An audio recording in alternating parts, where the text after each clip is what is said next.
When my body was about to give out under the Pope's pressure, he suddenly pulled it back. I could tell he was struggling with what to make of me. He asked me what other secrets I was hiding. He knew my talent for seeing attributes shouldn't have let me grow this fast. So I made a choice. I told him a half-truth. I said my attribute points increase once a week, not once a year. That was enough to shock him. He quickly did the math. 52 points a year, at minimum, an S-rank talent.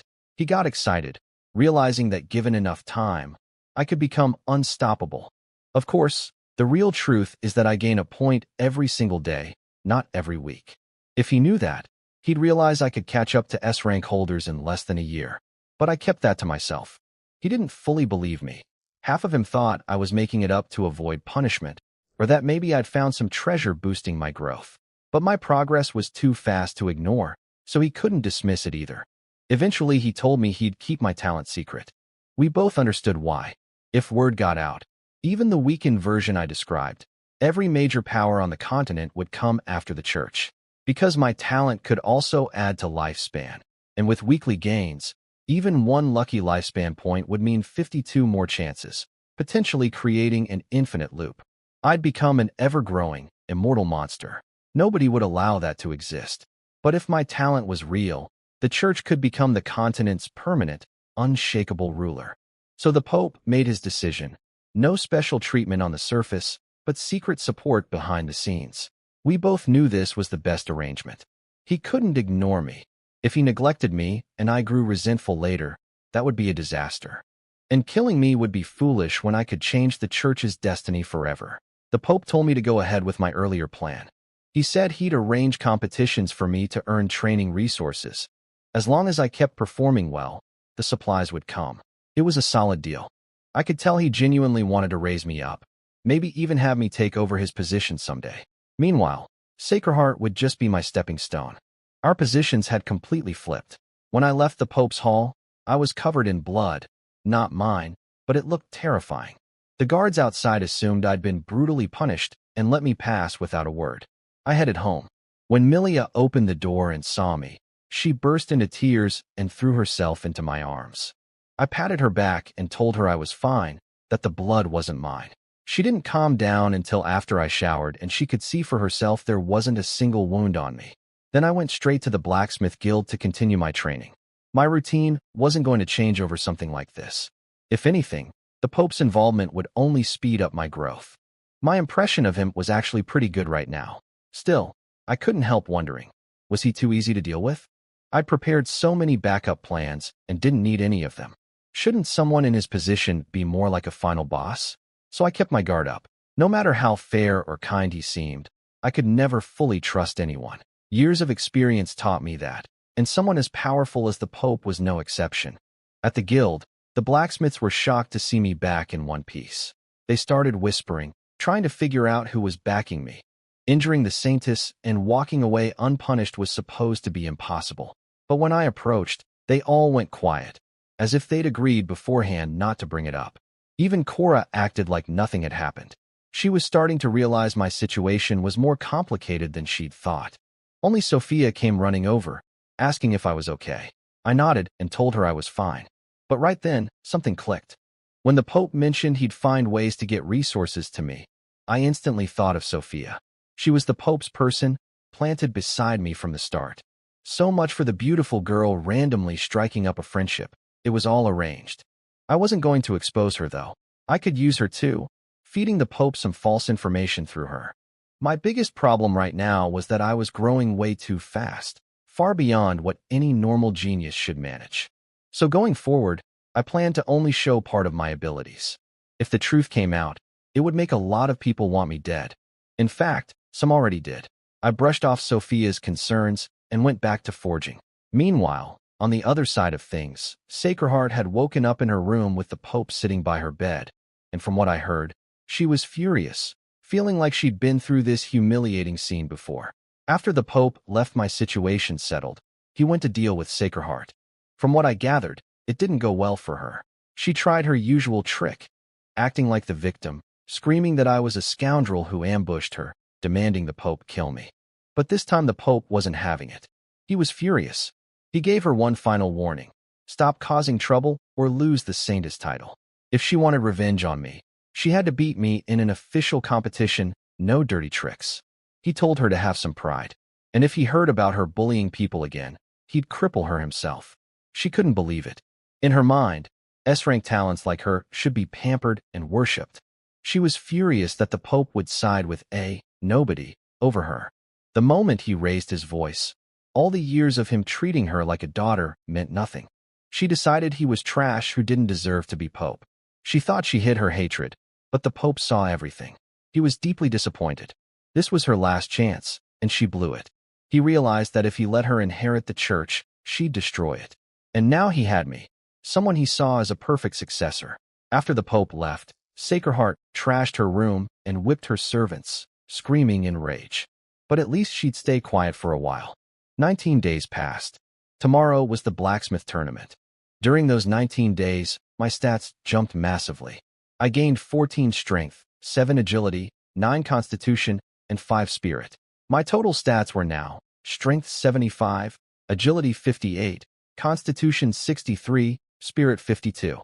I'd caught up to S-rank growth speed. The only difference was I didn't have their explosive combat talents. My star forging hammer technique reached level 2, proficient rank. I could now forge magic-grade equipment with 7 refinements, though hero grade was still beyond me. Hero grade needs at least 6 ores fused together, including 2 ultra-high quality attribute ores, with a minimum of 4 refinements to fully merge. The difficulty gap was enormous. The night before the tournament, I didn't rest. Unlike normal blacksmiths who use 4 ores for magic-grade equipment, I was using 5. It made things harder but produced better quality weapons and pushed my skills further. Some people tried to sabotage me before the competition, tampering with my materials, maybe slipping something into my food. But I was cautious. I slept at the blacksmith guild that night instead of going home. The guild master and vice master both stayed at the guild to watch over things, so nobody could make a move. The guild master personally guarded my forging materials. Then right before bed, I got a notification, 1 lucky point added to my stats. Getting a luck boost right before the tournament, that was exactly what I needed. Maybe tomorrow's surprises would be a little fewer. The next day arrived, the annual blacksmith tournament. The competition was split into 3 tiers: bronze for smiths aged 20 and under, gold for 21 to 30, and diamond for those above 30. I was in bronze, but my plan was to finish in the top 3, collect my prizes, and then enter the gold bracket too. My forging level was already top tier among advanced blacksmiths, which would put me at least upper middle in gold. Diamond was out of the question though. The gap was too big, and I wasn't even qualified. I could still watch and learn from the masters. When I showed up at the venue, I drew a lot of attention. Normally only blacksmiths attend these events, but today people from other guilds had come too, most of them staring at me. The news from recent days had made me famous across the entire church. And the fact that the Pope barely punished me after I injured the Saintess, then quickly sealed the information, that convinced the important figures that I might become a key person in the church's future. They were here to get a look at me and make a good impression early. Among them were the Alchemist Guild's master and vice master. The guild master was hoping I'd embarrass myself during the competition. He wanted me to be all hype and no substance. The vice master had different plans entirely. He was thinking about leaving the Alchemist Guild to start his own, one that would teach alchemy to ordinary people. He wanted to see my performance first. If I was impressive enough, he'd leave immediately. He refused to watch the blacksmith profession surpass alchemy. Our guild master Kono spotted the Alchemist Guild master and couldn't resist poking at him, asking why he had time to come watch a blacksmith competition. The alchemist fired back with a veiled threat about something happening to me. But Kono wasn't worried anymore. My fame had become its own protection. The Pope knew about me. Powerful people wanted to recruit me. Anyone who tried to kill me would face retaliation from all the factions trying to pull me to their side. Being in the spotlight meant being watched by everyone. And yes, some wanted me dead. But others wanted me on their team, and they'd punish anyone who touched me. It was a surprisingly effective shield. The bronze bracket kicked off. The rules were straightforward. Forge your best weapon in 8 hours using materials provided by the guild. We could use our own furnaces and hammers. Those counted as part of our skill. Some approved drugs were also allowed. They gave each of us 2 or pieces, meaning 2 chances to forge. The top 100 out of 4,000 contestants would advance. A brutal 40-to-1 elimination rate. The huge turnout was because smiths from other cities had come to compete too, not just those from Holy Light City. I grabbed my materials and started forging without hesitation. When I pulled out my forging furnace and hammer, people noticed right away. Every blacksmith in the room could tell these were quality tools. I'd earned a lot of points from all my recent forging, around 50,000 saved up, though I should have had more. The guild pays on consignment, so some of my weapons hadn't sold yet. The moment the exam started, I fired up the star-picking furnace and tossed both or pieces in at once. While other contestants were still heating their materials, a heavy hammering sound echoed through the hall. Mine. People turned to stare, probably thinking something like, I just lit my fire, and this guy is already forging. Several people were watching me closely. Cora, Sophia, Drew, and Kazan. Kazan in particular looked at me with resentment. Before I showed up, he was the star, the youngest to break through to advanced blacksmith at just 18, matching the vice master's growth rate. He was supposed to be the genius everyone talked about. Then I came along and took all that attention. He even noticed I was using the vice master's old furnace, the one promised to whoever proved worthy. He'd assumed it would be his. I could practically feel his bitterness. I worked fast, removed impurities, fused the two ores together, and started refining. I had 8 hours, so I figured I might as well put on a show. The other smiths couldn't believe the gap. They hadn't even started hammering yet, and I was nearly done and still pushing for more. Drew looked serious for a moment, then turned away and focused on his own work. Smart move. I completed 6 refinements before the blank cooled, then reheated it in the furnace. For ordinary grade, or 6 wasn't nearly enough for me. I didn't feel any difficulty at all. Up on the stage, Kono and the other leaders just watched. I'd used both ores at once, leaving myself zero room for error. But nobody in that room believed I'd fail, and I wasn't about to disappoint them. Every strike of my hammer was torture for the other contestants. It was like hearing someone flipping pages in an exam hall. Each bang meant I was pulling further ahead. I wasn't just hammering or at that point. I was hammering their pride. 2 hours in, I finished with 9 refinements. That got the big shots excited. They knew what 9 refinements in that time frame meant. My talent was real. The Alchemist Guild Master looked disappointed. He'd been hoping I'd flop. 9 wasn't my limit. It was the material's limit. Ordinary or simply couldn't handle a 10th refinement without falling apart. Then I shaped the blade, polished it, and did the water quenching. Ordinary weapons carry no attributes, so no forging liquid was needed. I assembled the handle and placed the finished sword on the display stand. The examiner walked over and studied it. A straight, slender blade with a faint cold gleam. He couldn't find a single flaw. When he picked it up, I could see the surprise on his face. The feel in his hand impressed him the same way top-tier master-forged weapons did. Maybe even better. A lot of smiths overlook how a weapon feels to hold, but it matters enormously. He swung it a couple of times. Smooth and balanced, not too light, not too heavy. Then came the sharpness test, cutting through special bark rope that's extremely tough, the kind ordinary blades struggle with. The examiner rushed over to the rope for the sharpness test. He swung my sword down, and the tough bark rope was sliced clean through in one cut, a perfectly smooth edge. He held the blade up and stared at it, clearly amazed. I could tell he wanted to buy it on the spot. Then came the strength test. Hit an iron bar 10 times without the sword breaking. The examiner looked a little pained. He didn't want to damage such a fine weapon on a chunk of iron. But rules are rules. He swung once. The iron bar, 5 centimeters thick, was cut straight through. So there was good news and bad news for the other contestants. The good news, something broke during the strength test. The bad news, it was the iron bar, not my sword. I could see people's composure crumbling around the room. This was supposed to be an ordinary grade weapon made from basic ore. But under my hands, it had surpassed ordinary grade entirely. It was stronger than some fine quality weapons, just without any attribute bonuses. The examiner didn't even bother with the remaining 9 strikes. His testing tool was destroyed. He announced I'd passed, barely containing his excitement. After that I headed to the rest area and watched the other contestants for a while, but I quickly lost interest. Their techniques were rough. Most just swung their hammers without carefully observing the ore or controlling their force. Only a handful showed decent skill, and even they were well below my level. This bronze bracket was like a children's league for me.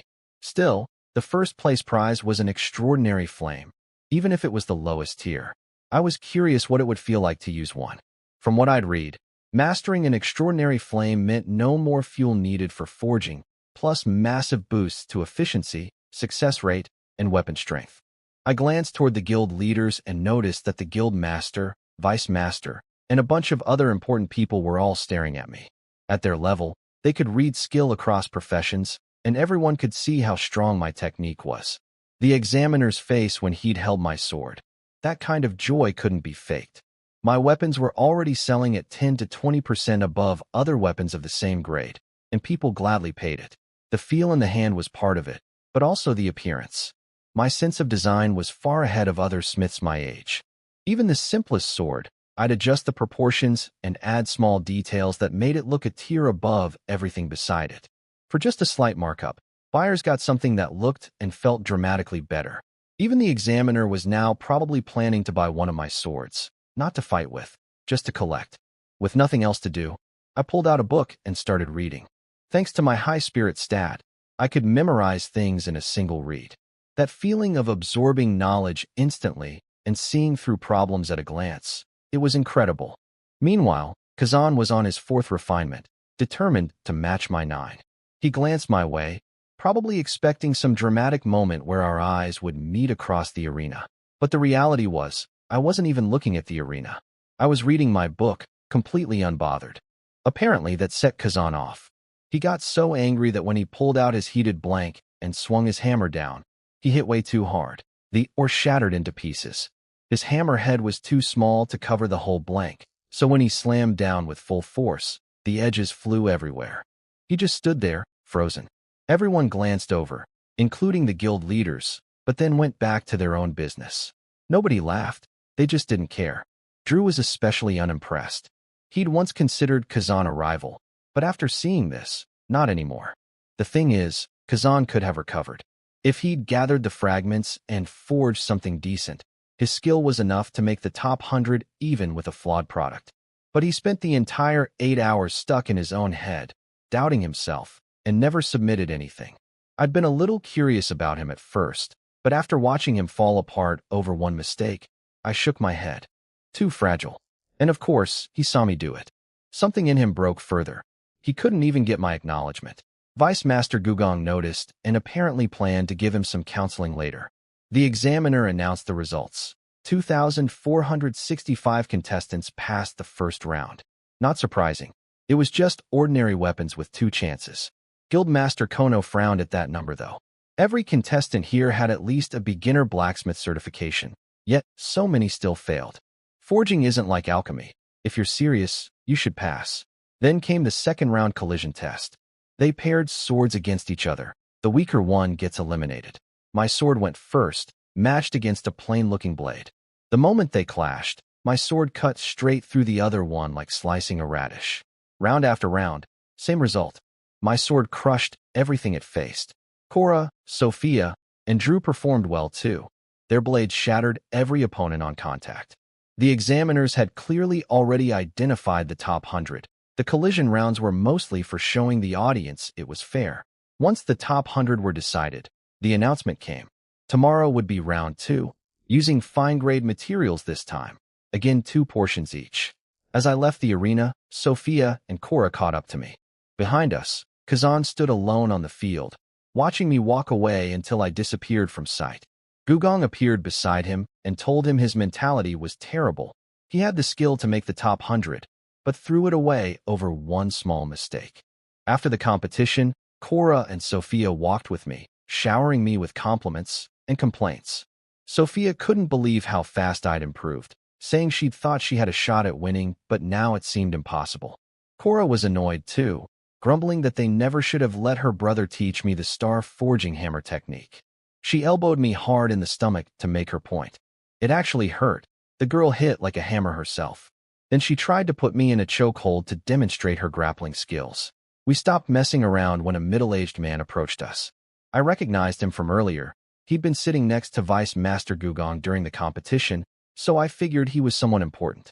Cora and Sophia greeted him as Master York. He introduced himself to me as the Vice Master of the Alchemist Guild and said he wanted to get to know me. I told him I'd actually taken alchemy classes before, but had no real talent for it. I'd only learned to identify some herbs and do basic potion mixing. That seemed to interest him. He started asking me strange questions, like whether I thought ordinary people with no talent could learn alchemy. I thought about it and said yes. They could learn to identify basic herbs and make simple potions, even if they'd never go deep into the field. At least they wouldn't be helpless when they found herbs in the wild. Then he asked whether pushing alchemy education to the general public was realistic. That's when I started to sense what he was really after. This man wanted to change the entire system. I understood the situation. If alchemy wanted to survive long-term, mass education was the only path. So I gave him an idea that went further than what he was expecting. I told him people didn't have to master just one discipline. Someone without great talent in forging or formations could study alchemy on the side. Instead of searching for dedicated alchemy students, why not encourage people to learn multiple skills? I called these people composite talents. York went silent for several minutes, just standing there thinking. Cora, Sophia, and I waited awkwardly. Then he suddenly burst out laughing. He loved the concept. He said it could even become an entirely new profession and asked me what I'd call it. I thought for a moment. The answer came naturally. Master York, how does alchemist sound? He repeated the word, paused, then started laughing even harder. Yes, that's exactly what it should be called. York wanted to keep talking, but Guildmaster Kono came over looking suspicious and told him to stop bothering us since we had a competition tomorrow. York backed off but told me he'd adopt my suggestion and come find me again later. After he left, Kono asked what we'd discussed. I had nothing to hide, so I told him everything. The idea about composite talents and the name, Alchemist. He was impressed, especially by the composite talent concept. I could tell he was starting to wonder if York was planning to leave the Alchemist Guild entirely, though the idea seemed too bold for him to fully believe. As I walked away, I could feel Kono watching me, probably wondering what was really going on inside my head, how I'd come up with something like that so casually. York apparently went straight home and started preparing to quit the Alchemist Guild and create a new Alchemist Guild. He was even thinking about giving me an honorary position. When I got home, I didn't rest. The day's competition had been too easy. I was still full of energy, so I trained instead. Milia saw me and got worried. I hadn't told her my results, so she assumed I'd lost and was upset. She wanted to comfort me, but didn't dare interrupt. So she went to the kitchen and put extra effort into making dinner. During training, I heard the notification, critical hit. All 4 base attributes increased by 1 point. That lucky point I got yesterday was already paying off. At dinner, I told Milia to sit and eat with me. She was surprised and thrilled. Over time, she'd realized I never treated her like a servant, more like a little sister. That's why she felt so relaxed around me. Why she'd panicked when I came home covered in blood instead of standing aside nervously like other servants would. Meeting me really was her good fortune. I intended to change her life. She asked how the exam went. I told her I got first place and that it had been too easy. Her eyes lit up. The next morning I arrived at the arena for round 2. Only 100 of us were left, but the crowd was even bigger. All the eliminated contestants had filled the spectator seats, hoping to learn from watching the better smiths. Naturally, I was the center of attention. I glanced at the VIP section and saw most of the guild leaders were still there. Didn't these people have anything better to do? Then again, in a world where personal strength was everything, most guild masters barely handled administrative work. They only stepped in when something major happened. So yes, they really were that free. The second round started. This time we were forging fine-grade weapons, a real step up from yesterday. The leaders up on stage knew this round would actually show my true level. Yesterday's ordinary materials were too easy. Even decent advanced blacksmiths could manage 9 refinements, just not as fast as me. I lit the furnace and started heating the ore while thinking about how many pieces to use. We each got 4 ore pieces, 2 portions worth. Most people would use 2 at a time, keeping the other 2 as backup. I hesitated for just a moment, then decided to throw all 4 in at once.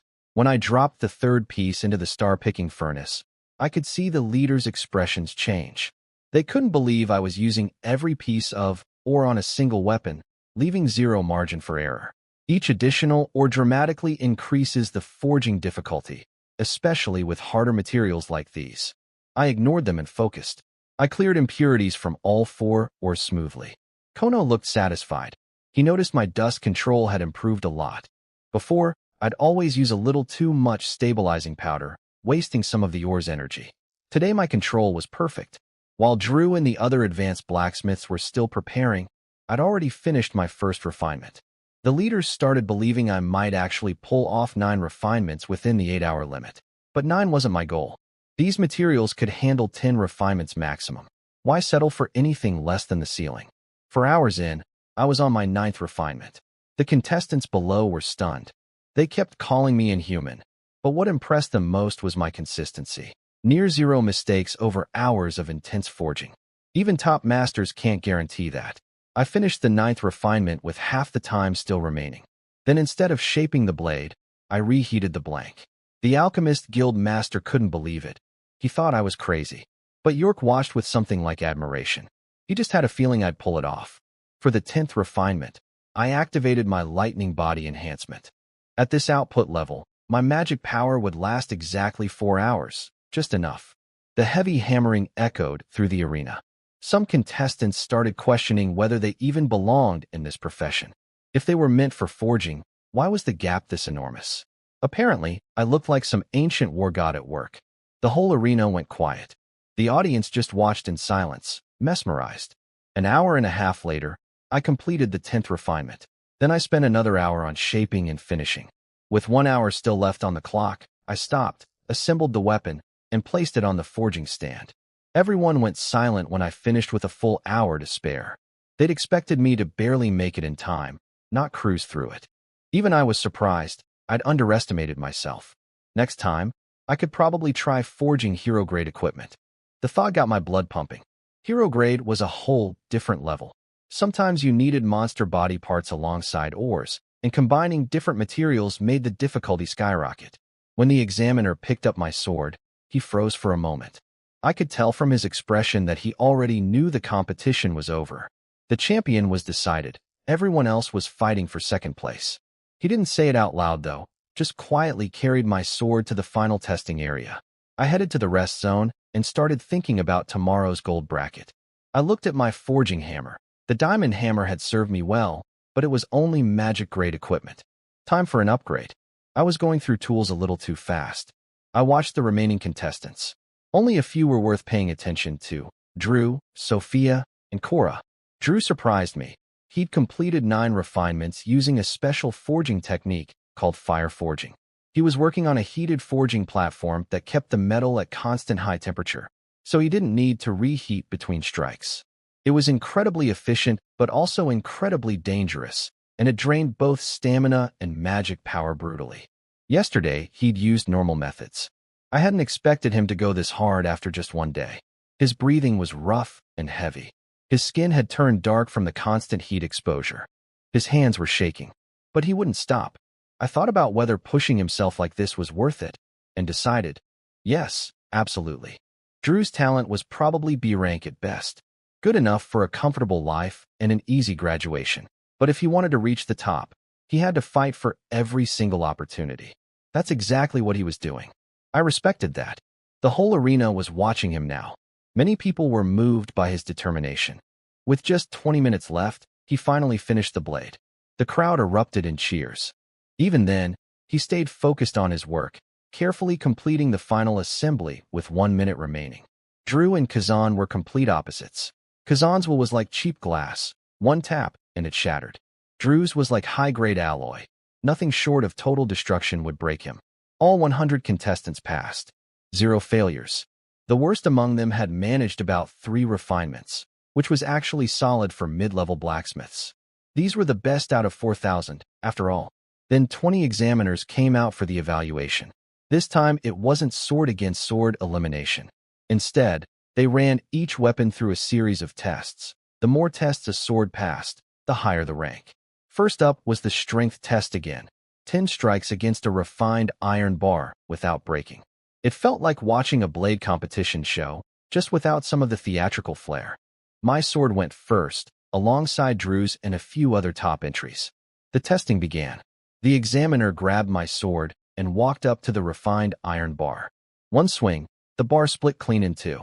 He looked over at me in the rest area with a helpless expression. I could practically read his mind. This kid just forged a magic-grade weapon using fine-grade materials. That should not be possible, but I was not the only one who impressed. The examiner holding Drew's sword got the same result. One strike, and the iron bar was cut through. Cora and Sophia had both refined their weapons 8 times. Their swords did not cut through on the first swing, but they sliced most of the way through. A second hit would have finished the job easily. The first batch of 20 swords all passed without any real trouble. After the test, their blades showed only minor scratches. No actual damage worth mentioning. The audience started getting excited. This was clearly going to be a battle between the best, nothing like yesterday's competition. Then the second batch came up and things changed fast. A few of those swords still managed decent damage against the iron bar, but some could barely leave a mark. It was like watching someone give a massage instead of swinging a weapon. The crowd's energy dipped noticeably. The smiths who forged those weaker swords looked grim. Compared to the first group, the gap was painfully obvious. But those second batch swords turned out to be decent after all, because from the third batch onward, blades started curling at the edge. The fourth batch had widespread chipping and bending. By the fifth batch, some swords snapped into 3 or 4 pieces on impact. Watching this play out felt like watching a demonstration of the distance between genius and average. Under the same conditions, at the same age or younger, the talented ones could achieve things ordinary people could not even dream of. The gap was almost cruel. The guild leaders up on stage were not surprised. In this world, most competitions looked like this. The difference between the best and the rest was always enormous. Next came the second strength test. Yes, that is right. The first 3 rounds were all strength tests. That was the brutal part of this evaluation. After 3 rounds, roughly 90% of the weapons would be eliminated. The second test used mithril. In this world, mithril is not some soft fantasy metal. It is a super hard substance. This time they started testing from the weakest swords first. The 20 worst swords went up. On the first strike, a third of each blade broke off. Second strike, more broke. Third strike, even more. The test required surviving 5 hits, but not a single one of those 20 swords lasted that long. The following batches were not much better. Blades shattered, edges crumbled, metal bent and cracked. Every kind of failure showed up. When the full round was done, only weapons refined 6 times or more managed to survive. My sword and Drew's sword both cut through the mithril. It was thin mithril, nothing compared to the iron bar in terms of thickness, but the difficulty was still higher because of how hard the material was. Then came the third strength test. This time, the weapons only needed to survive a single strike. That sounds easy until you hear what the target was made of: refined gold, a metal far stronger than mithril. Even though the bar was extremely thin, many contestants swallowed hard when they saw it. They knew their weapons were good, but probably not good enough. I was curious too. My weapon was definitely above normal magic grade in strength, but could it actually cut through refined gold? I was not completely sure. They started from the bottom again. The swords that had survived 6 refinements hit the refined gold and shattered instantly. A sharp cracking sound rang out, making everyone behind them more nervous. One after another, the same result. Sword after sword broke on contact. Finally, they reached a sword with 7 refinements. When it hit the refined gold, a small chip flew off the blade, but the sword itself held together. It did not break. The owner of that sword let out a deep breath. As long as it survived, he passed. With only 4 weapons left untested, mine, Drew's, Sophia's, and Cora's, that meant he had secured at least 5th place no matter what happened next.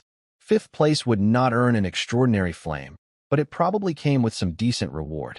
I could see him trying to convince himself of that. The examiner looked at him with approval, then picked up the next sword. It was Cora's. When she saw that her sword was chosen before Sophia's, she froze for a second.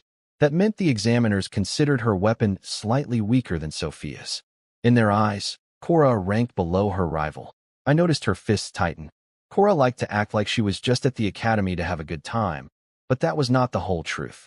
As Kono's younger sister, she was actually extremely competitive when it came to forging. She did not want to lose to anyone her age. Behind the scenes, she worked incredibly hard. She often stayed in the forging room all night, practicing alone for hours. With her brother's guidance and lessons from top masters, her skills had grown fast. She was already among the very best young smiths around. But being among the best was not the same as being the best. Despite having solid talent and putting in tremendous effort, she always ended up near the bottom of this elite group. I could see how much that bothered her.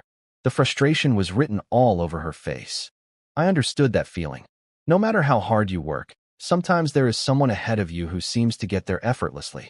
But the truth is, effort is never wasted. It just does not always show results on the timeline you want. 4 swords remained. Mine, Drew's, Sophia's, and Cora's. The real test was about to begin, and I was genuinely excited to see how my weapon would hold up against refined gold. This was the kind of challenge that made forging worth doing.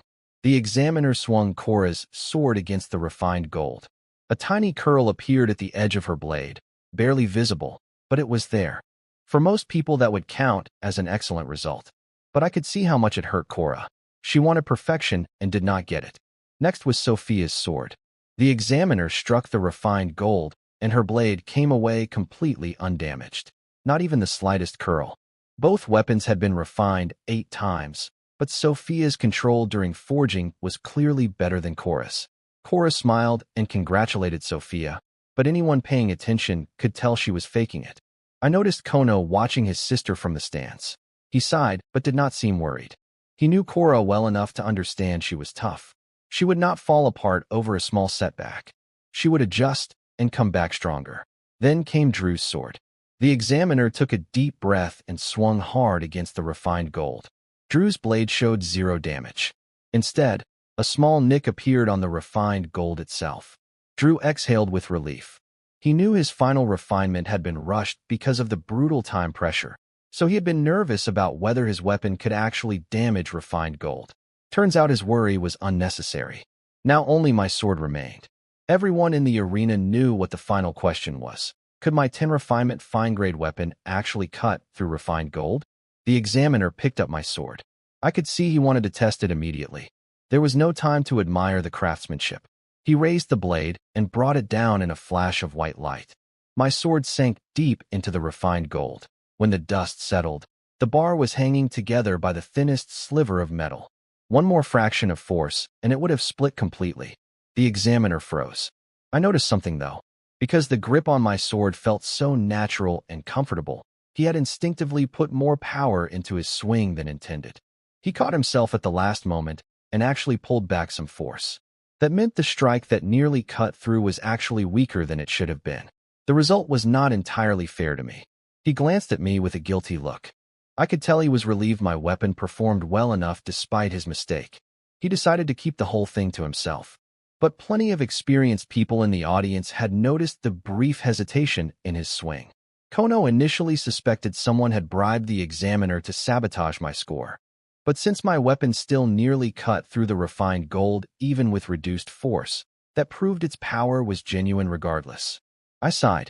Still could not cut clean through.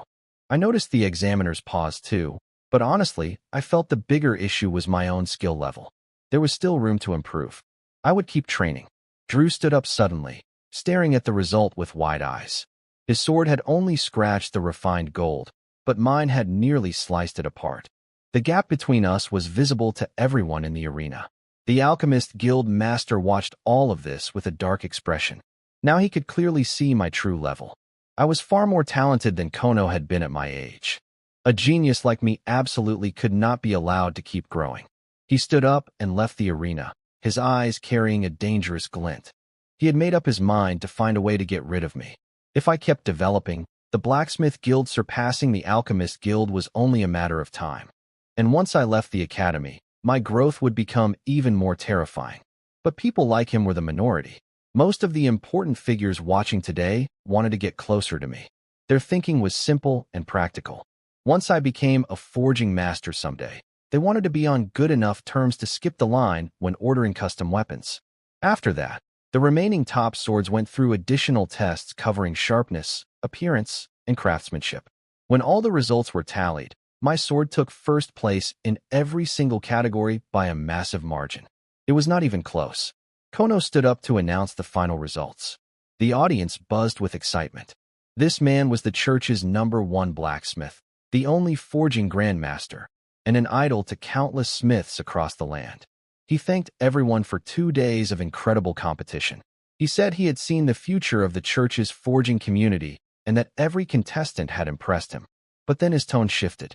He said there was one person who showed him the future of the entire forging profession. He said my name. He told the crowd that I was only 16 years old and had been forging for just 2 months. That statement hit like a bomb. The audience had known I was strong, but most had no idea about my actual age or how recently I had started. Shock spread through the arena like wildfire. Disbelief was written on hundreds of faces. All kinds of stares found their way to me. I kept my expression calm. Getting emotional over praise was pointless. What mattered was continuing to grow. Kono called me a chosen one and said I was the pride of all blacksmiths. He asked me to come up and collect my reward. I walked onto the stage. The crowd noise was overwhelming, but I blocked most of it out and focused on what Kono was holding. It was a special glass bottle containing a blue-purple flame that danced and flickered inside, alive with energy. He told me it was an extraordinary flame ranked 84th overall, called the Thunderstorm Rage Flame. He said it matched my attributes perfectly and should suit me well.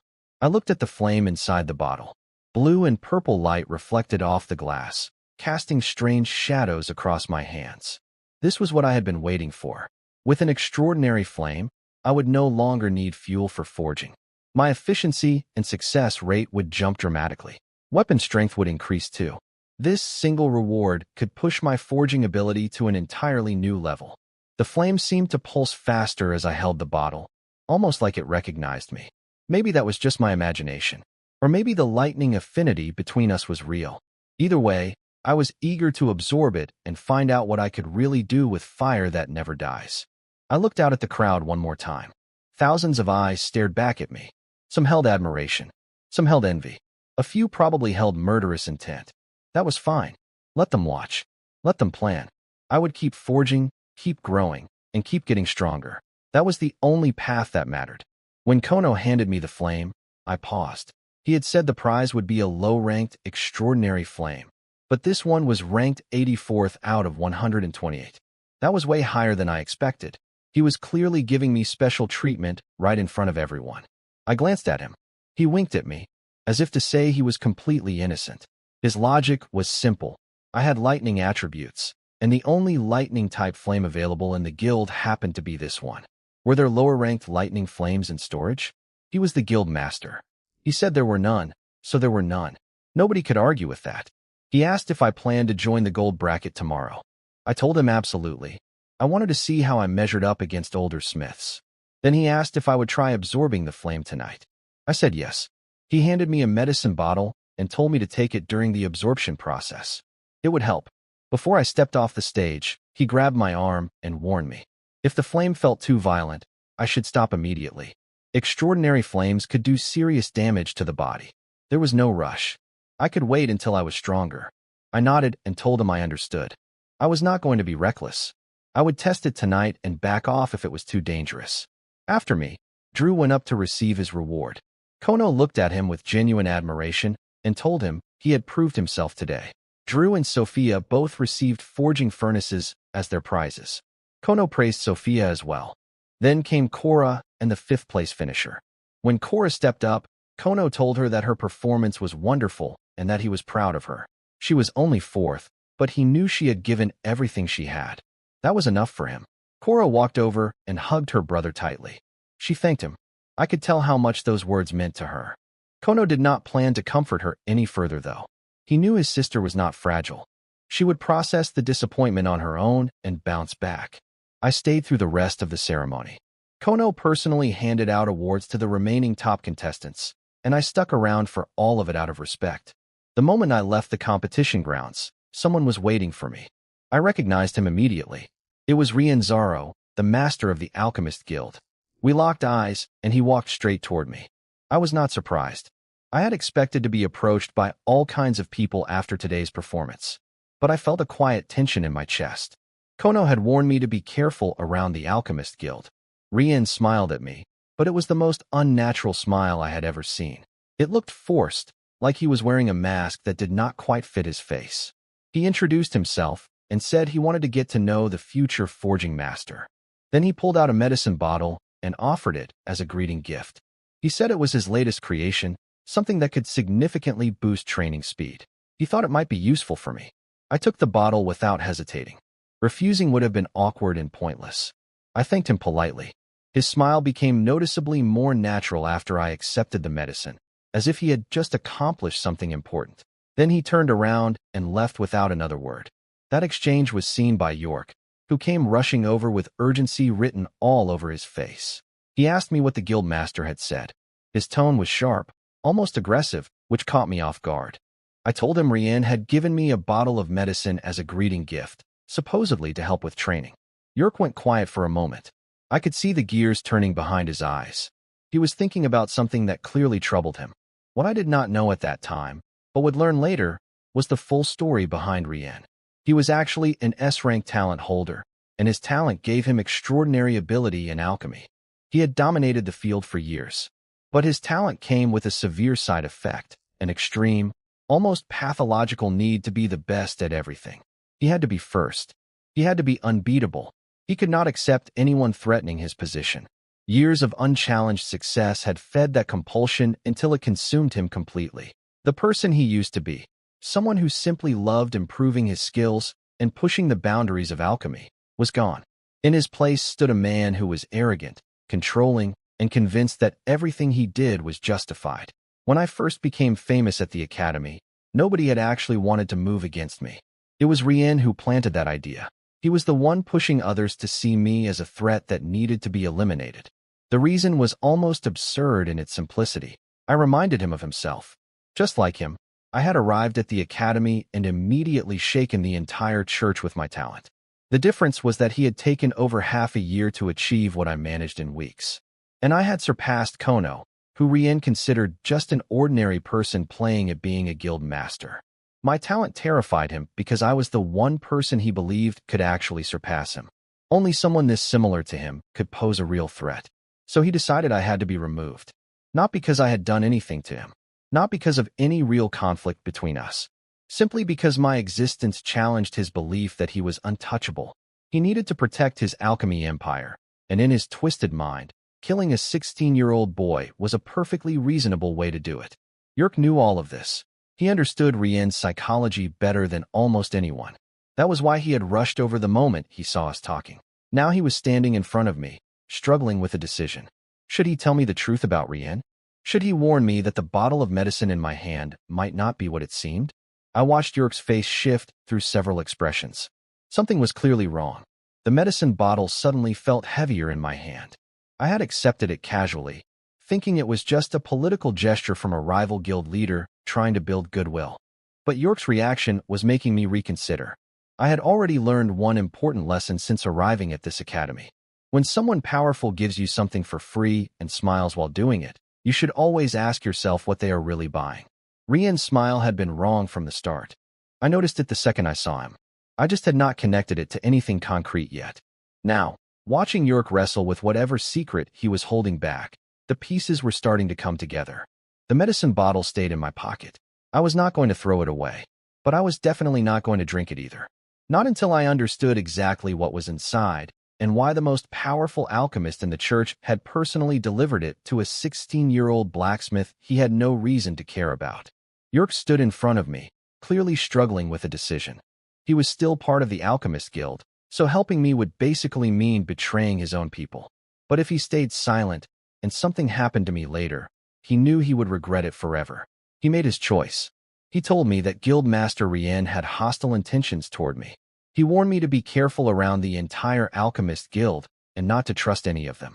Then he asked if he could examine the medicine Rien had given me. I handed over the bottle without hesitation. I did not fully trust Yerk either, but letting him look at it cost me nothing. He poured out one pill and studied it closely. Then he started praising it. He said the fragrance was rich, the color was vibrant, and just smelling it made the magic power inside his body stir. He called it a masterpiece worthy of Rien's reputation. I watched him compliment the thing he was supposed to be checking for poison and felt my eye twitch. Was this supposed to be helping me? After a few minutes, he admitted that his skill level was below Rien's, so he could not identify any problems yet. He asked for one night to analyze it properly and promised he would have answers by tomorrow. Then he said he wanted to give me a greeting gift too. He pulled out several gemstones. He explained they were valuable, could improve physical constitution when worn, and could be exchanged for about 10,000 points at the academy. The gift was straightforward and practical. I could tell he was worried I would not trust him. So instead of offering potions or mysterious items, he just gave me something I could convert to cash and spend however I wanted. Smart approach. I already had plenty of money, but refusing would have been rude.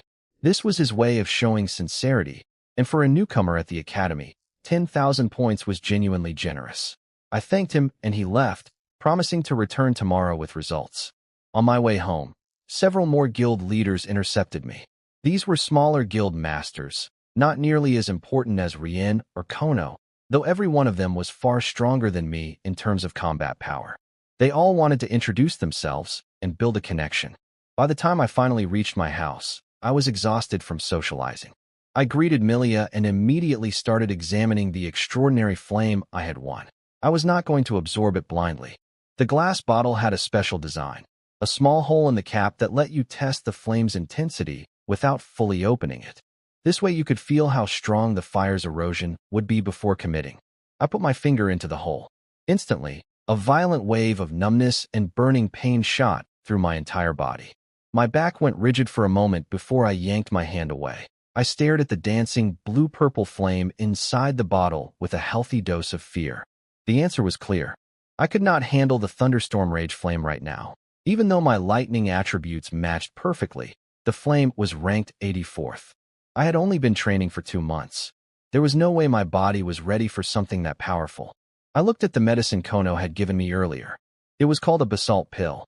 When swallowed, it would generate earth attribute magic power inside the body to protect the internal organs. It was specifically designed for absorbing lightning-type items. Definitely useful. But even with that protection, I was fairly certain I still could not endure the absorption process. The flame was simply too strong for my current level. So I set aside the flame for now and decided to go shopping instead. I had plenty of money saved up, and it was time to spend some of it on better equipment. I headed to the blacksmith guild. The front desk was not staffed by Cora tonight. Instead, there was a young girl who had recently joined the guild. When she saw me, her eyes went wide. She asked if I was Master Clan. I confirmed it. She got visibly excited. Between the 2 days of competition and Kono's speech calling me the chosen one, I had apparently become an idol among young blacksmiths. She could barely contain herself. She asked what I needed. I told her I wanted to buy a forging hammer. She immediately offered to take me to the warehouse. Apparently, Cora had left standing instructions that if I came to buy anything, I should get direct warehouse access and a 20% discount on whatever I wanted. I appreciated that. Nobody questioned the special treatment either, given everything that had happened. As we walked, I noticed the girl kept stealing glances at me. I knew why. My charisma stat was at 80 points now. Even without any talent or fame, that kind of number made people naturally drawn to you.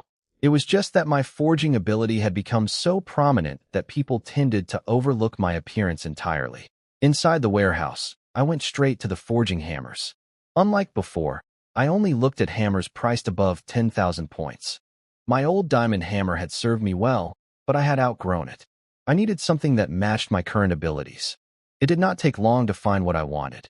My eyes locked onto a weapon called the Purple Thunder Diamond Hammer. The price was exactly 30,000 points. What caught my attention were the 4 enchantment properties listed on it: precision, power, lightning attribute enhancement, and mastery. That was unusual. Hammers in this price range normally only had 3 properties. 4 was rare and suggested there was something special about this particular weapon. 3 of the 4 properties were basic enchantments, nothing extraordinary on their own. But the lightning attribute enhancement was a genuinely powerful property. Combined with the other 3, this hammer would be a massive upgrade over my current tool. The lightning enhancement would synergize with my attributes perfectly, and the precision and mastery properties would help with the finer aspects of forging that became critical at higher levels. I stared at the hammer, already imagining how it would feel in my hand. 30,000 points was a serious amount of money, but I had enough. And in this profession, your tools were part of your strength. A great blacksmith with a mediocre hammer was like a swordsman with a dull blade. You could still fight, but you were leaving performance on the table.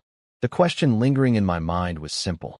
Why did this hammer have 4 properties instead of 3? Was it a manufacturing anomaly? A hidden flaw that added an extra property as compensation? Or was this genuinely a superior piece of equipment that had been underpriced? I intended to find out before spending 30,000 points. Even with money to spare, I was not the type to buy something I did not fully understand. I picked up the purple Thunder Diamond hammer and immediately understood why it had 4 properties instead of 3. The thing was absurdly heavy. Even with my current strength, I struggled with it.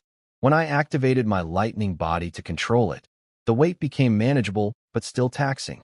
Using it would drain my magic power much faster. I estimated about 3 hours before I would be completely emptied. But the efficiency boost would be significant. I thought about it briefly and decided to buy it anyway. The value was too good to pass up. Once my stats climbed higher, the weight would stop being a problem. I was going to need a new hammer eventually, so why not get one I could grow into? When I told the girl I wanted it, she did not seem surprised. Then she said something unexpected. Because of my performance over the past 2 days, every weapon I had left on consignment at the guild had sold out completely. The total came to 158,000 points. She had planned to deliver the money to me tomorrow, but since I was here, she processed it on the spot. I was stunned. I knew winning the competition would boost my reputation, but I had not expected all my inventory to sell instantly. After paying 30,000 for the hammer, my balance jumped to 128,000. With that kind of money, I could finally invest in proper training resources. That had been the whole point of forging nonstop these past weeks. Earn money, buy resources, get stronger. I carried the heavy hammer home first. Just holding it gave me a strange excitement. Training with something this heavy would push my strength up fast. Then I headed to the shop to browse training supplies. When I walked in, I ran into Shaga and her group. Their sales guide was Stacy, the same girl who had helped us before. Stacy greeted me warmly and said it had been a while. Shaga, Winnie, and Gato all turned to look at me. Shaga told me they had taken on a simpler mission since I was not available to join them. They could handle it with their own strength. I could tell they had all matured a bit since I last saw them. They had clearly been working hard and making progress. I nodded with approval. Stacy offered to show all of us around together. Shaga agreed eagerly. I could sense she was trying to stay calm, but underneath she was still nervous around me. She had never really gotten over her feelings, and now that I kept growing stronger and more famous, the distance between us was only widening. I noticed it, but did not address it. Some things were better left alone. Gato watched me silently from behind. Ever since I saved his life, he had been training like a madman, trying to catch up so he could repay the debt someday. But the gap kept getting wider, not smaller. I could see the frustration in his eyes, mixed with stubborn determination. He was not the type to give up. If he could not match my pace, he would just push himself harder, double, 5 times, 10 times the effort. I respected that mentality. Stacy asked what level of resources I needed. I told her 3rd-tier lightning attribute resources. Shaga and the others froze. 3rd-tier resources were meant for people around level 30. They had not realized I had already reached that stage. We went up to the 2nd floor, which carried resources from Tier 2 through Tier 4. This was the first time Shaga's group had even been up here. Stacy began showing me the options. First was Thunder Iron Stone, a tiny mineral the size of a fingernail, worn on the body to slowly enhance constitution for lightning users. 1,000 points each. I could tell it was a quality item, but the growth rate was painfully slow. My natural attribute gains were already faster than what this thing offered. Not worth it. Next was Thunder Fruit, a mild consumable that lightning types could eat raw without any processing. It boosted magic power based on how developed your body was. 2,000 points each. Interesting, but not amazing. Then she showed me Thunder Spirit pills. These were used during training to massively accelerate magic power growth, with an additional effect of strengthening the body's foundation. 3,000 points per bottle, 10 pills per bottle. I looked over the options carefully, calculating costs and benefits in my head. With over 100,000 points to spend, I needed to be smart about it. The Thunder Spirit pills seemed like the best value. Direct training enhancement with foundation strengthening was exactly what I needed right now. The Thunder Fruit had potential too, since my body development was already far ahead of most people my age, meaning I would probably get above average returns from eating them. The key was not to waste money on things that grew me slower than I was already growing naturally. Every purchase had to accelerate my progress beyond what I could achieve on my own. Otherwise, it was just throwing points away. Stacy finished explaining the products, and I asked about side effects. She said everything they sold was mild and safe, but there were limits. Thunderfruit. Only 3 per person, ever. After 3, the body stops responding to it. Thunder Spirit pills. Maximum 3 per day, or you start taking damage. Good enough for me. I started ordering. 3 Thunder Fruits, 2 bottles of Thunder Spirit pills, 2 bottles of 3rd-tier body strengthening potions, 5 bottles of 2nd-tier power pills, 5 bottles of 2nd-tier magic recovery potions. Shaga and her group went completely silent, watching me rattle off the list like I was ordering dinner. The total came to 31,500 points. But because I spent over 30,000 in one purchase, I qualified for VIP status. 5% discount on everything going forward. Final price, 29,925 points. I swiped my badge without flinching. It was a lot of money, but I could earn it back quickly. I noticed Shaga, Winnie, and Gato staring at me like statues. I told them I had things to do and left. If they needed anything, they could come find me. Back home, I pulled out the Thunderfruits first. They looked like purple apples, which honestly reminded me of a witch's poisoned apple. Not the most appetizing sight, but I bit into one anyway. A mild electric current flowed through my mouth. Strange but pleasant, almost exciting. I finished the fruit quickly. The current spread through my entire body, and my magic power started climbing rapidly. My stats were already changing. 3rd-tier resources were no joke. But after a while, the pleasant feeling shifted into a stinging pain. I had expected that. Medicine always comes with some suffering. The pain stayed within my limits, though. If anyone had been watching, they would have seen veins bulging across my body, my heart pounding violently, my whole frame shaking like I was about to explode. I was glad I had told Milia not to watch me train. She would have fainted. An hour later, my body cooled down. Without hesitating, I ate the 2nd fruit. Stacy had said they could be taken consecutively with no side effects. They just stopped working after 3. The second one hit harder. The pain was noticeably worse, but still bearable. Lightning energy was digging deeper into my body now, clearing out impurities, opening up pathways, making my magic flow smoother. After another hour, I could see my muscles had visibly tightened and hardened from the tempering. Then the 3rd fruit. I knew what was coming but ate it without a pause. The lightning tore through me like a wild animal. I could not hold back a groan. The power inside me kept swelling and swelling until I lost control and punched the air beside me. My fist smashed straight through my bed, collapsing it. But I could not stop. I kept throwing punches in every direction, trying to release the overwhelming energy rampaging inside me. My room was getting destroyed, but I did not care. Milia heard the noise and looked toward my room with worry, but she remembered my instructions. No matter what happened, do not come in. She stayed away. That final hour was the longest of my life. Every second dragged. By the end, my room was wrecked, furniture smashed, walls dented. When the pain finally stopped, I dropped to the floor like a stone. There was absolutely no chance I was training anymore tonight. I needed rest. I checked my stats. Strength, 94. Agility, 73. Constitution, 82. Spirit, 70. All 4 had jumped dramatically. My magic power had surged. And the biggest surprise, my lightning attribute talent had gone up by 1 point, now sitting at 9. My other attributes read: Charm 82, Luck 6, Lifespan 96. My forging talent had climbed to 16, Hammer Technique talent to 5. The Thunderfruits had done far more than I expected. They had not just boosted my raw power. They had refined my body at a fundamental level, clearing pathways and strengthening my foundation in ways that normal training would have taken weeks to achieve. I lay on the floor of my destroyed room, staring at the ceiling. Tomorrow was the gold bracket competition. I would be walking in with stats that had exploded overnight. The purple Thunder Diamond Hammer was waiting for me too, and with my strength now at 94, it would not feel nearly as heavy as it had earlier tonight. Everything was accelerating. My growth, my resources, my connections, my enemies. The Alchemist Guild Master wanted me dead. The Pope was secretly backing me. York was investigating a possibly poisoned medicine bottle. Sophia was reporting my movements. And tomorrow I would be competing against blacksmiths up to 30 years old with only 2 months of forging experience. I smiled at the cracked ceiling. Let them come. All of them. This was the power of resources. When you had them, you could leave everyone without them far behind. Looking at my new stats gave me an instant energy boost. I felt less tired already. I dragged myself up and left my wrecked room. Milia looked over the moment my door opened. My clothes had been torn apart during the transformation, revealing most of my upper body.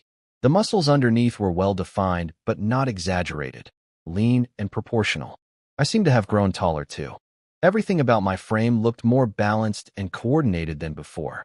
Milia's face turned bright red, and she quickly looked away. I told her to heat up some bath water. She rushed off to prepare it. The house the church provided had decent amenities, including a bathtub with a small heating magic circle built in. You just fed it a little magic power, and the water warmed right up. Magic really did change daily life. Once the water was ready, I stripped off my ruined clothes and sank into the tub. The moment my body hit the warm water, I felt the tension melt away. The exhaustion that had been crushing me faded by half, almost instantly. Milia placed clean clothes and 2 drinks nearby without being asked. I told her I would be about 30 minutes and asked her to prepare food. Half an hour passed in what felt like seconds. I reluctantly climbed out, dried off, dressed, and headed to the dining area. The moment I bit into the first piece of meat, I stopped chewing. Something was different. I asked Milia what was going on with the meat today. She got nervous immediately. She explained that the delivery was different from usual. Instead of ordinary meat, today they had sent monster beast meat. She had been worried while cooking it, afraid I would not like it. I told her it was delicious, and it really was. The flavor was rich, the juices were incredible, and after swallowing, I could feel my magic power recovering slightly. This was not low-quality beast meat either. It was the good stuff. There was no way the delivery person had made a mistake. This was intentional. The Pope had started improving my living conditions, beginning with these small details. Not bad at all. Monster beast meat could not normally be eaten raw or unprepared because it contained toxins alongside its magic energy. But after centuries of fighting these creatures, humans had developed methods to remove the poison while preserving the magical properties. That made properly prepared beast meat extremely expensive. Higher-level beast meat was actually easier to process because stronger monsters had fewer toxins and more concentrated magic power. I ate until I physically could not swallow another bite.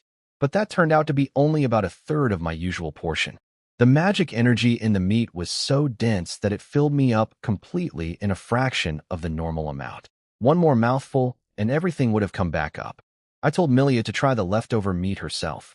It was genuinely good, and eating it regularly could strengthen her body and extend her lifespan. Then I remembered and came back to tell her to only cook a third of the usual amount from now on. I simply could not finish more than that. She nodded and took a curious bite. Her eyes lit up immediately. She could taste the difference too. Back in my room, I stared at the destruction I had caused. The bed was collapsed, furniture was smashed, and there were dents in the walls. I had completely forgotten about the mess. Fortunately, one corner of the mattress was still flat enough to lie on, good enough for one night. Before closing my eyes, I thought about Quinn. I had eaten at his house before and noticed his family only had ordinary meat. If I could share the beast meat with him, it would boost his growth significantly. But I could not just hand it over without explanation. If someone noticed my food supply had changed, and then Quinn suddenly started eating beast meat too, they would connect the dots to the Pope backing me. That would put me in serious danger. I thought about it for a long time, but could not find a safe excuse. Every option had the risk of exposure. So I decided to wait. Once I was stronger and more established, I could find a way to help Quinn without drawing attention. It was frustrating. I wanted to repay him now, but the timing was wrong. Protecting the secret of my relationship with the Pope was more important than immediate gratitude. I made peace with that reasoning and drifted off to sleep. Then the notification hit. Lightning attribute talent +1. Again, my lightning talent was now at 10 points. The lucky stat was working overtime. First, the full attribute boost. Now another lightning talent point on top of the one from the thunder fruits. This was getting ridiculous. Sleep was suddenly impossible. I jumped up and started practicing the thunder summoning technique. The difference was immediate and staggering. Magic power flowed through me at a speed I had never experienced before. It felt like I could control it with pure thought. No effort at all. The sensation was intoxicating. I lost myself in the practice completely. When I finally came back to awareness, morning light was streaming through the window. The entire night had passed without me noticing, and my thunder summoning technique had broken through to level 4. At level 4, something fundamental changed. I could feel lightning attribute magic power constantly circulating through my body without any conscious effort on my part. It was identical to having my lightning body enhancement active at all times, but it cost 0 magic power. The lightning body had become a permanent passive ability for me now. The implications were massive. Because it was passive, I could activate the regular lightning body enhancement on top of it. When I tested this, my physical attributes doubled again from an already enhanced baseline. The numbers reached a level that was frankly terrifying. My base stats were already at the point where I matched S-rank talent holders in raw growth speed. Now, with double lightning body stacked on a passive enhancement, my combat potential in short bursts was something else entirely. I stood in my destroyed room, lightning crackling faintly across my skin without any effort on my part. I was 16 years old, 2 months into my training, and I could already feel the gap between me and the people who wanted me dead shrinking rapidly. A few more weeks of this kind of growth and the balance of power would shift permanently. Today was the gold bracket competition. Time to see how a 16-year-old with 10 points in lightning talent compared against experienced blacksmiths twice his age. I pulled on fresh clothes, grabbed my new purple Thunder Diamond hammer, and headed for the door. I picked up the purple Thunder Diamond hammer again. The heaviness from yesterday was gone. It actually felt lighter than my old diamond hammer now. My overnight stat gains had completely solved the weight problem. I checked my attributes and noticed something odd. After the Thunder Summoning breakthrough, each stat had only gone up by 2 or 3 points. I had expected a bigger jump from reaching level 4. I made a mental note to ask Quinn about it. I headed out for the gold bracket competition, but barely made it past my street before running into York. He had been waiting at the intersection for me since early morning. He got straight to the point. After studying Rien's medicine all night, he had found the problem. The pills contained an herb called purple vein grass. In small doses, it genuinely helped with training and boosting strength. But in larger amounts, it was extremely addictive. Even level 60 powerhouses could not control themselves once hooked. The symptoms included hallucinations, convulsions, and fainting. If you kept consuming it, the toxins would accumulate and start eating away at your internal organs. The good news was that the amount in Rien's pills was not enough to cause instant severe addiction. It would only create a mild dependency. But I could see the full picture clearly. Once I finished the bottle and started craving more, Rien would have me exactly where he wanted me. He would control the supply and move to the next phase of whatever plan he had. Anger surged through me. I had never provoked Rien. We had not even met before yesterday. Yet he was already trying to destroy me without a word of explanation. Fine. If that was how he wanted to play it, I would not forget this. Yerk suggested I not take the pills, but instead sell them individually. 1 pill at a time would cause no harm to anyone, and I could make decent money from it. I laughed and thanked him. We parted ways at the intersection, both carrying new worries.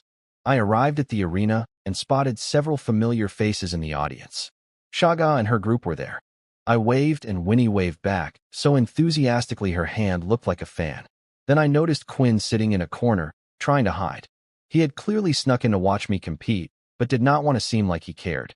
I spotted him immediately and walked over.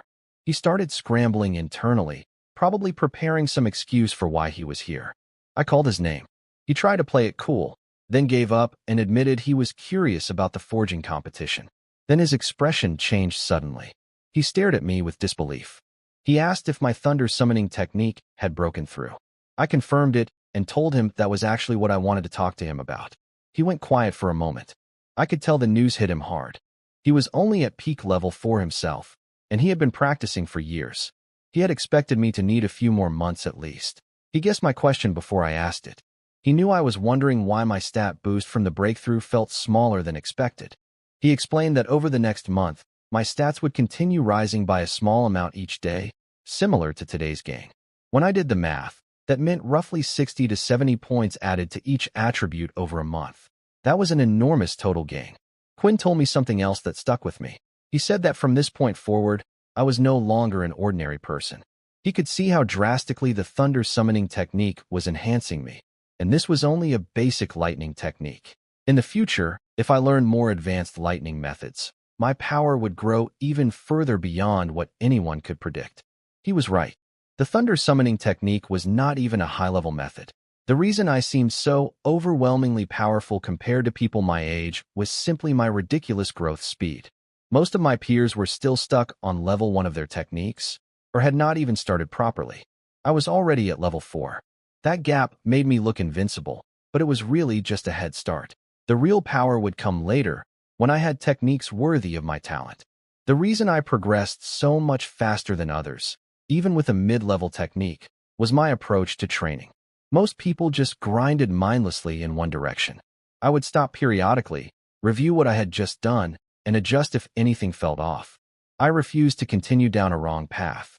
It might not look like the fastest method, but it was incredibly stable. No wasted effort, no backtracking, no irreversible mistakes. The gold bracket had about 2,000 contestants, far fewer than the 4,000 in bronze. That seemed strange since the academy had been running for years, producing graduates constantly. But the death rate at the academy was horrifyingly high, and many people who survived ended up leaving the blacksmith profession entirely. The middle generation had been gutted by attrition. If the blacksmith guild ever became the top guild, that problem would fix itself as more people stuck with the craft. Looking at these competitors, I grew cautious. Just watching them, I could feel how strong they were. Every single one had steady, determined eyes, as if each believed they could win the whole thing. This was nothing like bronze. The rules were different too. We still used officially provided materials, but this time we chose our own from a selection of magic-grade crafting materials. If we passed this round, the next one would require forging hero-grade weapons. I was genuinely curious whether I could manage that. The time limit was 24 hours instead of 8. That made sense. Magic-grade forging was exponentially harder, and 8 hours would not let anyone show their real abilities. I picked my materials and fired up the star-picking furnace. In bronze, my equipment advantage had been massive. Today, not so much. Some contestants pulled out furnaces ranked even higher than mine. These were people 10 or 15 years older than me with decades of accumulation. Among them were mostly advanced blacksmiths, a good number of full blacksmiths, and 5 forging masters. Even Guildmaster Kono was technically young enough to compete, but chose not to. As a grandmaster, he had nothing left to prove. The audience was the largest yet. Drew and Sophia had also entered the gold bracket. They knew they would not rank high, but any finish outside dead last came with rewards. Free money was free money. When the competition started, something shocked everyone. My forging speed was keeping up with the first tier of competitors. I was behind the 5 forging masters, sure, but I was matching the regular blacksmith stride for stride. Kono noticed and quickly figured out why. My stats had jumped overnight from the training resources I bought. The other guild leaders reached the same conclusion, but the ordinary spectators who did not understand resource-boosted growth were losing their minds. One day had passed, and I looked like a completely different smith.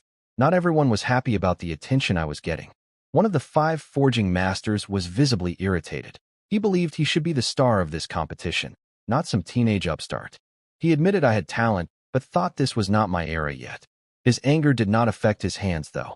His technique stayed flawless even while he fumed. I ignored all of it and focused purely on my work. A quarter hour in, a large wave of blacksmiths, including me, began the first refinement almost simultaneously. 10 minutes later, first refinement done. 20 minutes after that, second refinement complete. A few smiths started falling behind. 40 minutes more, third refinement finished. More dropped off. 2 hours in, fourth refinement done. Half the blacksmiths had now fallen out of pace. I was still in the pack. For hours, fifth refinement complete. 7 hours, sixth refinement done. Normally by this point, I would have been struggling, but today felt completely different. My body was flowing with passive lightning energy, my stats had exploded overnight, and the purple thunder diamond hammer felt like an extension of my arm. I was still comfortable. Not tired, not strained. Just steady and focused. The audience started buzzing. They wanted to know how far I could go. If I kept pace until the very end, it would prove I already had the skill level of a top-tier blacksmith, at 16 years old with 2 months of experience. Kono watched me from the stands and figured I would probably surpass 7 refinements this time. He had apparently stopped comparing me to his younger self. He admitted I had surpassed him in forging ability. 12 hours in, I completed the 6th refinement. The first tier of competitors had started to separate by speed, and I was no longer the fastest among them. But with 24 hours total, I had plenty of time. I activated my lightning body to push faster and started the 7th refinement. Even though a 7 times refined magic-grade weapon was incredibly hard, my new hammer and boosted stats made it feel manageable. At hour 16, I finished the 7th refinement. 8 hours remained. I could feel that an 8th refinement was possible, but I was not sure I could finish in time. I looked ahead at the 5 forging masters. They had already completed 11 refinements and were resting, though I noticed they were all watching me. My speed had clearly shocked them. After a brief hesitation, I committed to the 8th refinement. I was not content being a chaser. For the past few days, I had been the best in every competition. Today, I was playing catch-up, and honestly, that feeling bothered me. I wanted to push further. Under the lightning body enhancement, my forging speed was blazing. But something else started happening that I did not notice at first. Kono spotted it from above. My movements were becoming smoother with every strike, as if the hammer and I were merging into one. My star forging hammer technique had quietly broken through to level 3, proficient mastery. It had actually overtaken my thunderclap sword technique, which I had been learning longer. The reason made sense when I thought about it later. The star forging hammer technique was fundamentally a power-based method. The stronger the user's body, the easier it was to grasp the technique's essence. Hammer techniques were also inherently less demanding on pure talent than swordsmanship. Combined with weeks of daily forging practice, the breakthrough was almost inevitable. With the upgraded technique, everything clicked into place. At hour 19, I completed the 8th refinement. I immediately started shaping and finishing without checking the clock. I assumed I had only 2 or 3 hours left. I finished all assembly by hour 21. Then I looked at the time and froze. 3 full hours remained. I had completely misjudged my own speed. Checking my stats, I found small increases across the board, the lingering effects of the thunder summoning breakthrough, just as Quinn had described. And then I saw it in my skill list. Star Forging Hammer, level 3. I had not even realized it happened during forging. With 3 hours to spare, I used the time wisely. I inspected every detail of my sword, the grip feel, the blade sharpness, the balance. I wrapped the handle with cord to improve durability and comfort, which also made the whole weapon look more refined. The blacksmiths around me watched in silence as I fussed over every tiny detail. Several of them swallowed hard. This kind of obsessive attention to finishing was exactly what separated good smiths from great ones. Once I was satisfied, the examiner took my sword for testing. Since there were many contestants, they tested weapons as they came in. The examiner gripped my sword and immediately noticed the quality of the feel. He channeled lightning magic through it and swung. A terrifying arc of lightning sword energy flashed out and sliced through an iron training dummy, cutting it clean in half. He noted the lightning attribute amplification was excellent, roughly a 30% power boost for a third-tier fighter. The magic conductivity was flawless, with 0 lag during power transfer. Then he flooded the blade with massive amounts of magic to test structural integrity. The sword hummed softly, but showed no cracks at all. Every test earned another satisfied nod from the examiner. Final score, 92 points. I exhaled with relief. The 5 forging masters had all scored perfect hundreds. The blacksmiths ranked above me scored between 90 and 90-something. 90 was essentially the minimum standard for this tier's established blacksmiths. At 92, I had cleared that bar comfortably as a 16-year-old competing against people nearly twice my age. I headed to the rest area and sat down to watch the remaining contestants finish their work. As I settled in, the familiar notification chimed in my head. 1 constitution point gained for the day. The thunder summoning breakthrough was still feeding me steady growth, exactly as Quinn had promised. Drew and Sophia were still forging while I rested. Drew had switched back to normal forging instead of fire forging. Yesterday's method had clearly taken a toll on him. He completed 6 refinements, and his new furnace was obviously helping. Sophia matched him at 6. Everyone had grown through this tournament, but I shifted my attention to the blacksmiths who were still working ahead of me. They were slower not because they lacked skill, but because they were pushing 9, 10, even 11 refinements. Every one of them was stronger than me at this stage. I clenched my fists watching them. The gap was real, but I knew it would not last long. I studied their techniques carefully, absorbing everything I could. These top-tier blacksmiths were my next target. When the results came in, my 92 points earned me rank 141. Only the top 100 advanced, which meant I was eliminated. I was not surprised. The gold bracket had over 300 full blacksmiths competing. Ranking 141 actually meant I had surpassed most of them. My problem was simply time. 2 months of forging experience left too many gaps in my knowledge. The prize for my rank was a large batch of high-quality ores worth about 20,000 points. I was satisfied with that. First place went to a forging master named Dick, the same guy who had been annoyed about me stealing his spotlight all day. After collecting his award, he marched straight toward me through the crowd. The audience got excited, thinking they were about to witness a veteran encouraging a rising star. A touching moment of passing the torch. The guild leaders knew better. Kono's face went dark immediately. Gugong asked if they should stop him. Kono shook his head. There was no stopping Dick. The man was 29 years old with the competitive heart of an 18-year-old. He would never admit anyone was better than him. Dick stopped in front of me, stuck out his thumb, then flipped it upside down. He told me I was nowhere near ready to compete with him and called me a brat. Then he turned around and walked away. I stood there stunned for a second. Was this guy seriously a forging master? He was acting like a child. But I had to admit, his petty provocation actually lit a fire in me. I almost laughed from the sheer audacity. In my head, I was screaming, "Just give me 3 years, old man, and I will crush you." That was too childish to say out loud, though. I was better than that. "Give me 3 years," I said. Dick spun around. I told him that within 3 years, I would surpass him. His eyes turned serious. The crowd was confused. What happened to the heartwarming generational moment? He scoffed and said 30 years would not be enough, let alone 3. He told me not to compare him to the weaklings I had been beating. I called him scared. I said old men were like that. That word, old, made him snap instantly. He accepted the challenge on the spot. 3 years. If I surpassed him, he would admit I was better and apologize. The promise of an apology from a forging master set my blood on fire. I told him 3 years, and we would see. He left. The audience did not know what to make of us. Some thought we were both idiots whose cool images had just shattered. But most were genuinely excited to see how the 3-year bet would play out. Over the next 5 days, I watched the remaining competitions. 2 days for the gold bracket finals, 3 days for the diamond bracket. As a spectator, I learned an enormous amount, especially from Diamond. Dick competed there too and showed his real abilities, successfully forging a glorious grade weapon. He only placed third because the guild master and vice master also entered, but third among diamond tier masters was still incredible. I talked trash about him in my head, but honestly, I learned a great deal from watching his techniques. During those 5 days, my stats continued climbing from the thunder summoning breakthrough. Strength gained 14, agility 12, constitution 11, spirit 15. The steady daily growth Quinn had described was adding up fast, and we were not even halfway through the month-long effect yet. After the forging tournament ended, I returned to my daily routine of training and forging.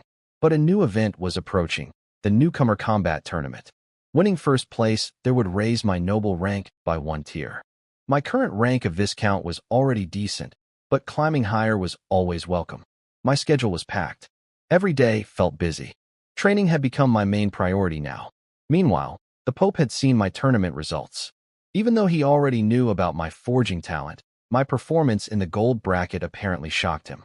He was starting to believe I could one day become a divine craftsman, someone capable of forging god-tier weapons. Each divine weapon would deepen the church's foundation and strength. The thought clearly excited him. He had already locked down information within the church to prevent my results from spreading. But he knew that was only a temporary measure. Other nations would find out eventually. It was just a matter of time.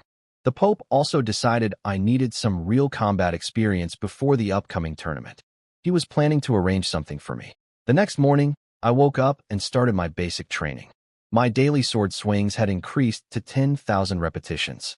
I had forged myself a special heavy training sword to make each swing count more. With my improved physical stats, 10,000 swings with that weight was the perfect training load. No need to increase the count when the difficulty per swing was already so high. After training, I planned to head to the guild and attempt forging hero-grade equipment. I still wanted to know if I could pull it off. But the moment I stepped outside, Sophia was waiting for me.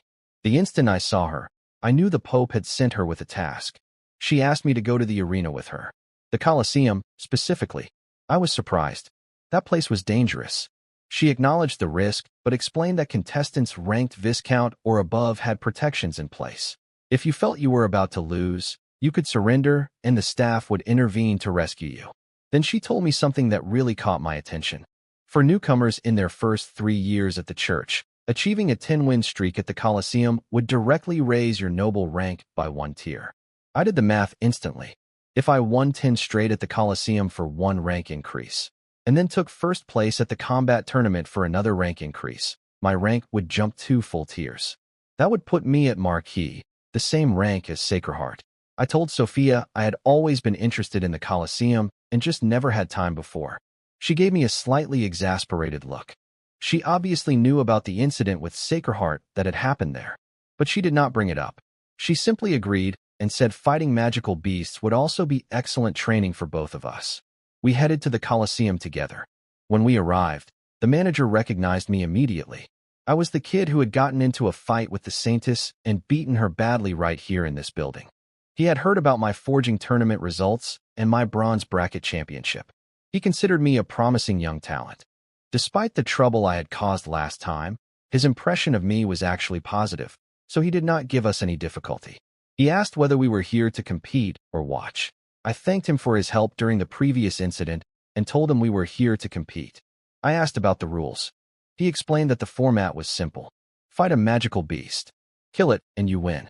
The beast's strength would be matched to the challenger's level. But first, I needed to take a level assessment. He pointed to a large testing stone nearby.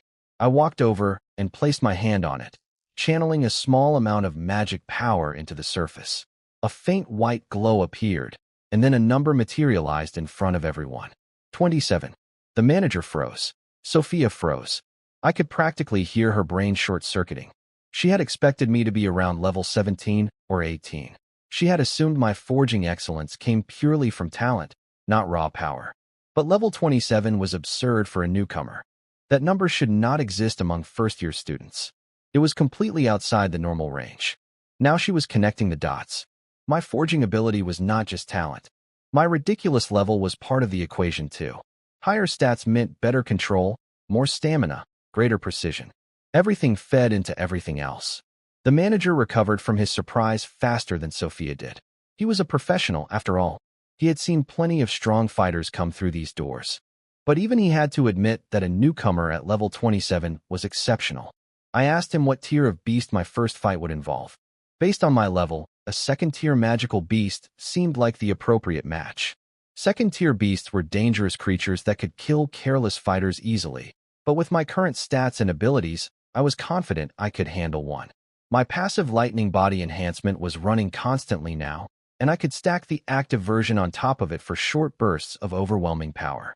The real question was not whether I could win one fight. It was whether I could win 10 in a row. A 10-win streak meant 10 consecutive battles against increasingly difficult opponents. The beast would get stronger as the streak continued. By fight 7 or 8, I would probably be facing creatures that matched or exceeded my own level. By fight 10, I might be up against something genuinely terrifying. But that was exactly the kind of challenge I needed. The combat tournament was coming up, and I had almost no real fighting experience. My training consisted of sword swings and technique practice, but I had never fought a prolonged battle against a deadly opponent who was actively trying to kill me. Sparring with other students did not count. Magical beasts fought with pure instinct and zero hesitation. They would not hold back or follow tournament rules. Every fight would be a life-or-death situation with genuine stakes. Sophia seemed to be thinking along similar lines. She had combat experience that I lacked, and this trip was clearly designed to fix that gap. The Pope wanted me battle-tested before the tournament, not just strong on paper. I looked at the arena entrance. Behind those gates, beasts were waiting. Creatures bred and captured specifically to test the strength of the church's warriors. Some had been responsible for killing dozens of students over the years. The survival rate at this academy was horrifying, and the Colosseum was one of the reasons why. Mistakes here were paid for in blood. But standing at the entrance, I felt no fear, only anticipation. My body was humming with lightning energy, my stats were climbing daily, and I had a hammer technique that had just broken through to the next level. I was not the same person who had walked through these doors weeks ago and stumbled into a confrontation with Sacred Heart. I was stronger now, and after today, I would be stronger still. That was the only direction that mattered. Forward and upward, no matter what stood in the way. 10 wins would come. The rank increase would come. And eventually, so would everything else I had been working toward since the day I arrived at this academy with nothing but a strange talent and a determination to survive. I turned to the manager and nodded. We were ready to begin. The manager told me he would arrange a second-tier beast for my first fight and to wait in the rest area. He said future matches would be scheduled a day or two in advance, with someone sent to my house to notify me. Sophia and I headed to the public rest area. Since neither of us had any reputation here yet, we were in the common waiting room with a bunch of other competitors. I caught Sophia glancing at me repeatedly with the corner of her eye. She was clearly struggling to process how someone with such high forging talent could also be this strong in combat. She was over 3 years older than me and only level 46. That was considered excellent, even borderline top tier for her age. But I had reached level 27 in just 2 months at the academy. Give me 3 more years, and the gap would be terrifying. She was finally starting to understand why the Pope had assigned her to watch me. My existence did not make sense for someone with a supposed C-rank talent. Then I noticed something shift in her eyes. A new kind of calculation. She was looking at me differently now, with warmth that had not been there before. I read it instantly. She had figured out that my future was practically guaranteed. At minimum, I would become a cardinal. If she could win my heart, her own path through life would become much easier. I saw right through her. After spending this much time together, I knew Sophia was not the sweet girl she pretended to be. She was ambitious, opportunistic, and relentless about climbing higher. She would use every tool available to get what she wanted. An ordinary man would be wrapped around her finger within weeks. But she was dealing with me, and my past had made me far colder than she could imagine. I was good at reading people. If she actually tried to manipulate me romantically, her ending would be worse than she expected. She put on a concerned voice and asked if I was nervous. I was not nervous at all, but I could see what she was doing, so I played along. She cheered me on with a cute fist pump gesture, telling me I was strong enough to crush any beast easily. Her little performance did nothing for me, but it worked beautifully on everyone else in the room. Several men were already sneaking glances at her, completely charmed. One of them, a fellow Viscount, walked straight over to us. He struck what he probably thought was a dashing pose. He introduced himself as Prince Antoine, flashed his Viscount badge, and extended his hand towards Sophia, asking to get acquainted. Under normal circumstances, Sophia would have politely declined. She was picky about who she associated with. Someone at this level was not worth her time. But today, with me sitting right next to her, she changed tactics. She acted flustered and helpless, looking to me for rescue. Classic move, designed to trigger a man's protective instinct. I stood up, exactly as she wanted. I told him she was not interested and asked him to leave. He looked me over, noticed how young I was, and seemed briefly surprised. He probably knew better than to mess with a young prodigy. But then he looked at Sophia's face again, swallowed hard, and let his hormones override his judgment. He asked me who I thought I was, standing in his way. The atmosphere in the room shifted immediately. He had calculated that no matter how talented I was too young to be a real threat. My level was probably low. He figured he could bully me now and leave the academy in 2 years before I ever got strong enough to retaliate. Sophia wore a worried expression on the surface. Underneath, she was thrilled. She was about to get a show. He started repeating his insult, but before he could finish the sentence, I kicked him square in the chest. The impact sent him flying across the room. His back slammed into the wall, and he crumpled to the floor. He sat there motionless, head down, completely still. The room went quiet. People were scared. Price had a decent reputation here, a 3-win streak at the Colosseum. And I had just knocked him out cold with a single kick. Or possibly killed him. He was not moving at all. After about 15 seconds, he coughed twice and slowly raised his head. The pain in his chest was clearly agonizing. He had at least 3 broken ribs from that one blow. He tried to stand and say something, but instead vomited a mouthful of blood onto the floor. He stared at the blood in disbelief. He was level 41. Even caught off guard, his body should have been far tougher than a normal person's. How could a kid this young generate that kind of force with a casual kick? He said later it felt less like being kicked by a person and more like being trampled by an elephant. I walked toward him. He was still standing there, frozen. I was not worried about consequences. Sophia would clean this up. The whole incident started because of her, and if the Pope found out I had gotten into trouble because of her scheming, she might get replaced.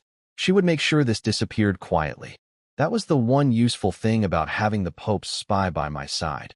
She had strong motivation to keep me out of trouble, even when she was the one creating it.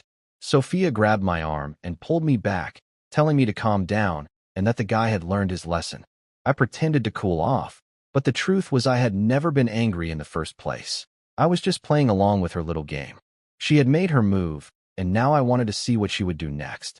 Think of it as entertainment to spice up my daily routine. I told Price that Sophia had saved his life today, and that next time he saw us, he should walk the other way. He did not say a word. He clearly had no desire to experience another kick like that one. We sat back down together. Price stayed on the floor, playing dead, too scared to move. Sophia was actually happy about what had just happened. In her mind, my reaction proved that I cared about her. Why else would I get so heated on her behalf? She was thinking that with just a little more effort, she could have me wrapped around her finger completely. She had no idea how wrong she was. Soon a staff member came to find me. My match was ready. I stood up and followed him out of the rest area. Price finally dragged himself upright after I left. He was determined to watch my fight. He wanted to understand how a kid could nearly kill him with a single casual kick. He had convinced himself that I must be close to level 40 with some kind of strength-based talent. He also believed that if he had not been caught off guard, he could probably beat me in a fair fight. His injuries were the only reason he was not pushing for a rematch. That was what he told himself anyway. The staff led me to one of the smaller arenas. The main coliseum had one massive central stage, but surrounding it were numerous smaller fighting pits for lower-profile matches. Mine was in one of these side arenas, with a thin scattering of spectators sitting around the edges. I scanned my surroundings quickly, then focused forward. Sophia had followed to watch, and I noticed Price had found himself a corner seat too. Price was still trying to figure out my level. Based on the power of my kick, he estimated I was close to 40 with a strength-type talent. He could not imagine any other explanation for how much damage I had done to his body. Then my opponent entered the arena, and Price's entire theory collapsed. The beast they released was a second-tier savage black boar. That meant my level was in the 20s. The realization hit him like a second kick to the chest. The kid who had nearly killed him was not even level 30. He was not some hidden high-level fighter. He was just a 20-something newcomer with freakish power. Price wanted to scream. A few spectators were looking at me with interest, though not because of my age or level. It was my appearance. The thunder summoning technique had been refining my body daily in subtle ways. My charm stat was now at 83. Tall, well-proportioned, broad shoulders tapering to a narrow waist, pale skin, and absurdly long legs. The overall effect was apparently quite striking. Several people in the stands were staring and whispering. I ignored all of it. When I saw the savage black boar, I kept my expression serious. I knew without question that this beast was no match for me, but I refused to let that knowledge make me careless. A lion uses its full strength even when hunting a rabbit. This was a life-or-death arena, not a training exercise. Overconfidence killed people. I had one life, and I was not going to lose it to something as stupid as underestimating an opponent. But then something unexpected happened. The moment the boar locked eyes with me, it went completely still. The creature that had been thrashing and snorting with rage just seconds before suddenly calmed down. It started backing away slowly, its eyes fixed on me with something that looked unmistakably like fear. The crowd murmured in confusion. One person said the boar looked scared. Another argued that was impossible, suggesting maybe it just was not hungry. A third pointed out that these arena beasts were deliberately starved to the edge of madness before fights. Hunger was not the issue. Price and Sophia were both stunned. They had never seen anything like this. A single look from a human making a magical beast freeze with terror was not normal behavior, but it made perfect sense to me. Animals had survival instincts. The boar was smart enough to sense that I was a predator far beyond its ability to handle. No matter how hungry it was, its body was telling it to run. Pigs were actually very intelligent creatures. This one had correctly assessed the situation and chosen not to provoke me. The referee noticed what was happening, but did not stop the match. He seemed as confused as everyone else, but rules were rules. The fight would continue until one side won. Since the boar was not going to come to me, I went to it. I charged forward. The boar let out a terrified shriek, trying to scare me off with the sound. It did not work. I was not the kind of person who flinched at noise. I closed the distance in seconds. When I reached the boar, I drew my sword and swung once. A single clean horizontal slash. The 2-meter-long savage black boar, bones and all, was split perfectly in half. Blood sprayed across the arena floor. The entire venue went silent. That was it. One hit. Instant kill. A second-tier magical beast had tough outer hide that ordinary weapons could barely scratch. And I had just sliced through the whole thing like cutting paper. At my level, in my 20s, this should have been impossible. But my stats were far beyond what my level suggested, and my sword technique was leagues ahead of anyone my age. Raw numbers combined with refined skill created something that had no answer at this tier. The silence lasted several seconds before the referee found his voice. He announced my victory and advancement. I sheathed my sword and walked toward the exit without looking back. The Colosseum operated as a business. They needed to make money, which meant they would not let a strong fighter burn through all 10 matches in a single day. Their strategy was to identify powerful competitors, package them as star attractions, promote them, and use their fights to draw paying crowds. One devastating performance was exactly what they wanted for marketing purposes. I understood the system. They would schedule my next fight in a day or two, giving them time to spread the word about the newcomer who split a boar in half with one swing. That suited me fine. I had training to do between matches anyway.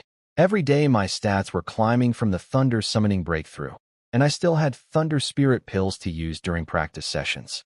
By the time my 10th fight came around, I would be even stronger than I was today. Price sat in his corner, staring at the blood-soaked arena floor. He had watched a kid in his 20s do something that most fighters in their 40s could not. Whatever excuses he had been building in his head about surprise attacks and unfair advantages had just been demolished. I was simply stronger. There was no arguing with what he had just seen. Sophia met me at the exit with wide eyes and a carefully constructed smile. I could almost hear the gears turning in her head, recalculating my value upward yet again. I smiled back at her, letting her think whatever she wanted. As long as she was useful and the Pope kept feeding me resources through her, I was content to let this little game continue. When I came out of the arena, Sophia was looking at me with genuine admiration this time. Before, her interest had been calculated. Now there was something real mixed in. She had seen me split a beast in half with one swing, and that kind of raw power apparently triggered something deeper in her. She was the type of woman who was naturally drawn to strength. This only made her more determined to win me over, not just for a comfortable future anymore, but because she was actually starting to develop feelings. She asked if I had someone I liked. The question caught me off guard. Julia's face flashed through my mind. She had been a light in my darkest moment. I felt gratitude toward her, maybe a little warmth, but I would not call it love. It was hard to separate genuine affection from simple thankfulness when someone saved you at your lowest point. Sophia noticed me spacing out and immediately regretted asking. She could tell I was thinking about someone. That complicated her plans. Teenage boys could be fiercely loyal to their first feelings. But she was not discouraged. She figured she could handle a little competition. In her mind, no distant memory could stand against a present, persistent, beautiful woman working her charm up close every single day. She asked what I was doing next. I told her I was heading to the blacksmith guild to forge. She lit up and said she was going there too. I did not turn her down. I wanted to observe her next moves. Meanwhile, the Pope had already heard about everything that happened at the Colosseum. His shadow agent reported the incident with Price and also flagged Sophia's behavior. The shadow suggested replacing her since she appeared to be manipulating my emotions. The Pope considered it, and something sad crossed his face. He seemed to remember something painful from his own past. Then he decided to leave things alone. He said I would have to deal with matters of the heart eventually. If I got hurt and recovered from it, the experience would make me stronger. If I fell hard, even that would not necessarily be a bad thing. He told the shadow to keep watching and report anything unusual, then dismissed him. So the Pope was going to let Sophia play her games with me. Interesting. He was treating this as part of my education. I did not know about this conversation at the time, but I probably would have agreed with his reasoning. Emotional pain was just another kind of training. At the guild, I went straight into the forging room and attempted my first hero-grade weapon. The materials were rare and expensive, but my privileges covered the cost easily. I locked myself in for 22 straight hours. When I finally emerged, I had created a hero-grade sword refined 6 times. It was a single-handed blade with serrated teeth running along one edge, almost like a shark-tooth sword. The lightning attribute gave it a distinctive color scheme. I named it Thunder Fong because the jagged edge looked exactly like a row of teeth.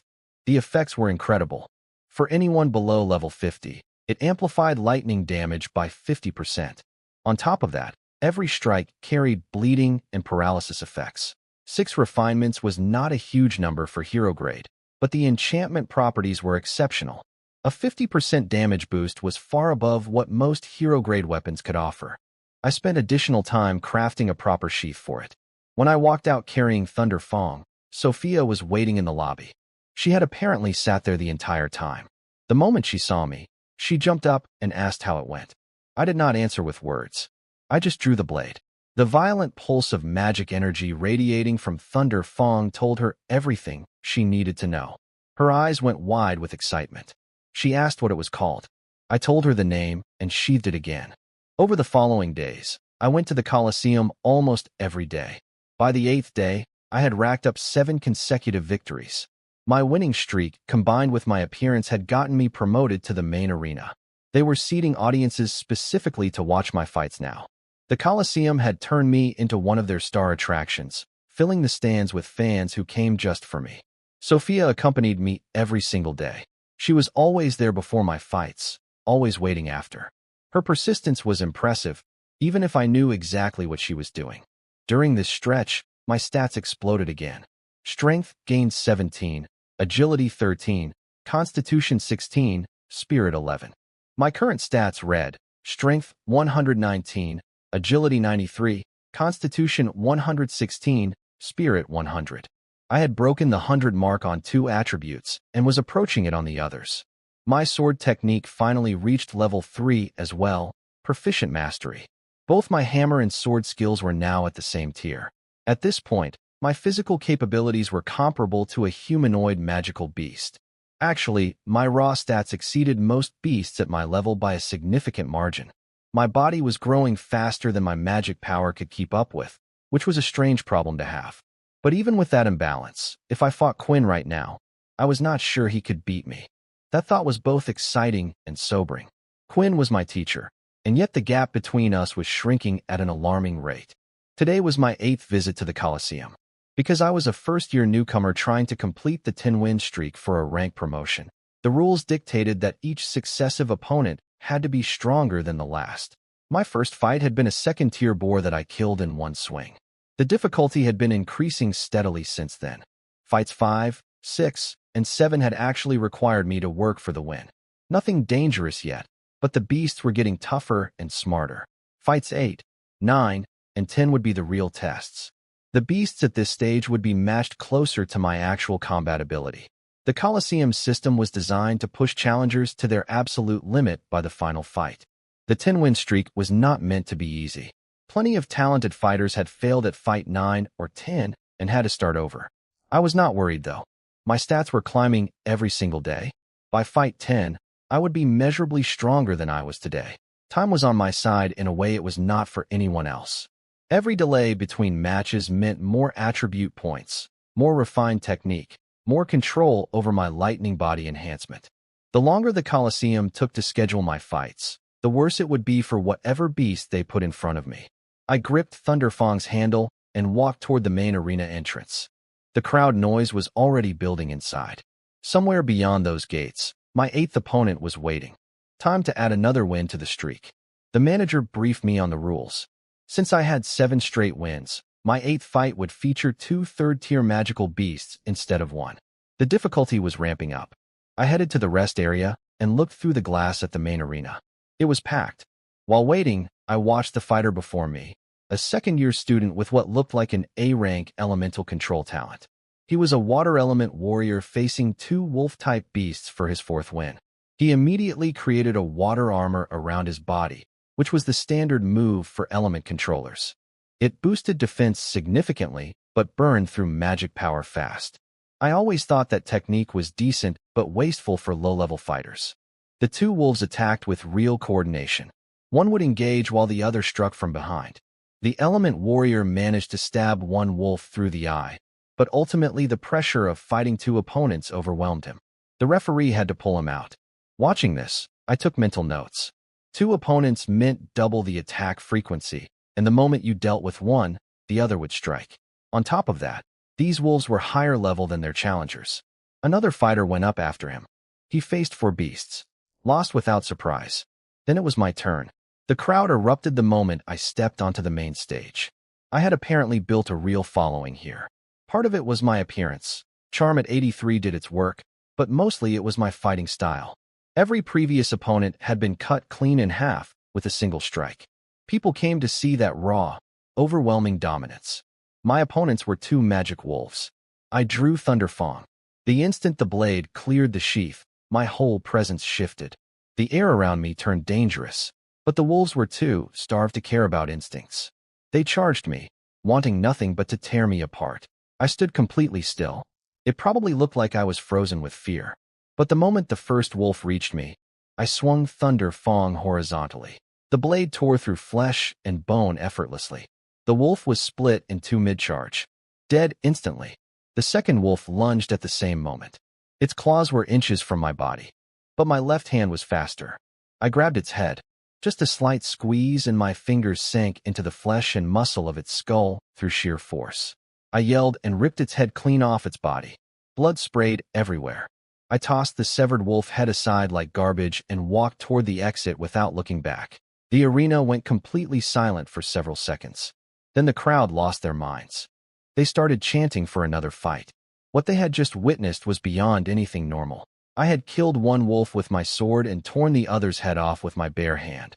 A beast that was 10 levels above me. No weapon, no technique, just raw strength. The manager came rushing over, asking what happened. The referee told him everything. When he heard that I had ripped a wolf's skull off barehanded, his eyes went wide. He could barely process the information. Back in the rest area, I checked the calendar. 14 days until the newcomer combat tournament. At my current pace, I would complete the 10-win streak before then and upgrade my rank to Earl. Everything was on schedule. On the other side of things, Sacreheart had also decided to enter the newcomer tournament. To her, it was the fastest way to get her hands on me in a legitimate setting. She was apparently thrilled that in just 14 days, she would have an official excuse to fight me. She was still burning for revenge. Meanwhile, the shadow agent reported to the Pope about my day. The Pope listened and then asked a question that surprised even the shadow. Had I taken a single day off since arriving? The shadow agent told the Pope that I had not taken a single day off since arriving.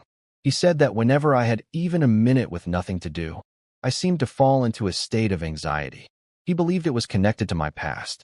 The Pope had apparently conducted a full investigation into my background and discovered everything about my childhood. He felt sympathy, but recognized that those painful experiences had forged my willpower. His real concern was whether my mind had become twisted, whether my disciplined, well-behaved exterior was just a mask hiding something darker underneath. He thought it was very possible. What kind of teenager was this relentlessly driven without some psychological damage fueling it? He was considering arranging counseling for me. After all, a future pope could not be someone with a broken mind. What he did not know was that I had already been healing. Meeting Wisha on my journey to the church, finding Quinn and the others after I arrived, and having Milia in my daily life. All of these people had quietly mended the wounds inside me. I was not as damaged as he feared. That night, I heard a notification I had not gotten in a long time. 1 lifespan point added. That was the first time in ages. It was past midnight, but I had no intention of sleeping. After my spirit and constitution both crossed 100 points, my recovery speed and energy levels had become inhuman. I only needed 2 or 3 hours of sleep to feel completely refreshed. But I did not want to burn myself out, so I decided to give myself 1 day each week with 6 full hours of sleep. Those extra few hours were more than enough for a body like mine. The next morning, the Colosseum sent someone to my door. For once, I was up before Milia and answered the door myself. The worker told me my fight schedule had changed. I would be the final match of the day, the headline act. He also handed me my rewards for the 8th consecutive win. 8,000 points plus a red heart stone. The red heart stone could slightly improve physical constitution if worn regularly. The effect was too small to matter for me, so I decided to give it away. To Sophia, who had been hanging around me constantly. Absolutely not. I already knew exactly who I wanted to have it. I strung the stone into a necklace. It was beautiful, vivid color, crystal clear texture, perfect as a gift. I hung it on the kitchen wall where Milia would see it the moment she walked in. Then I went back to training. Basic daily practice was non-negotiable. Milia woke up shortly after. I checked the sky. It was around 4:30 in the morning, sun not even up yet.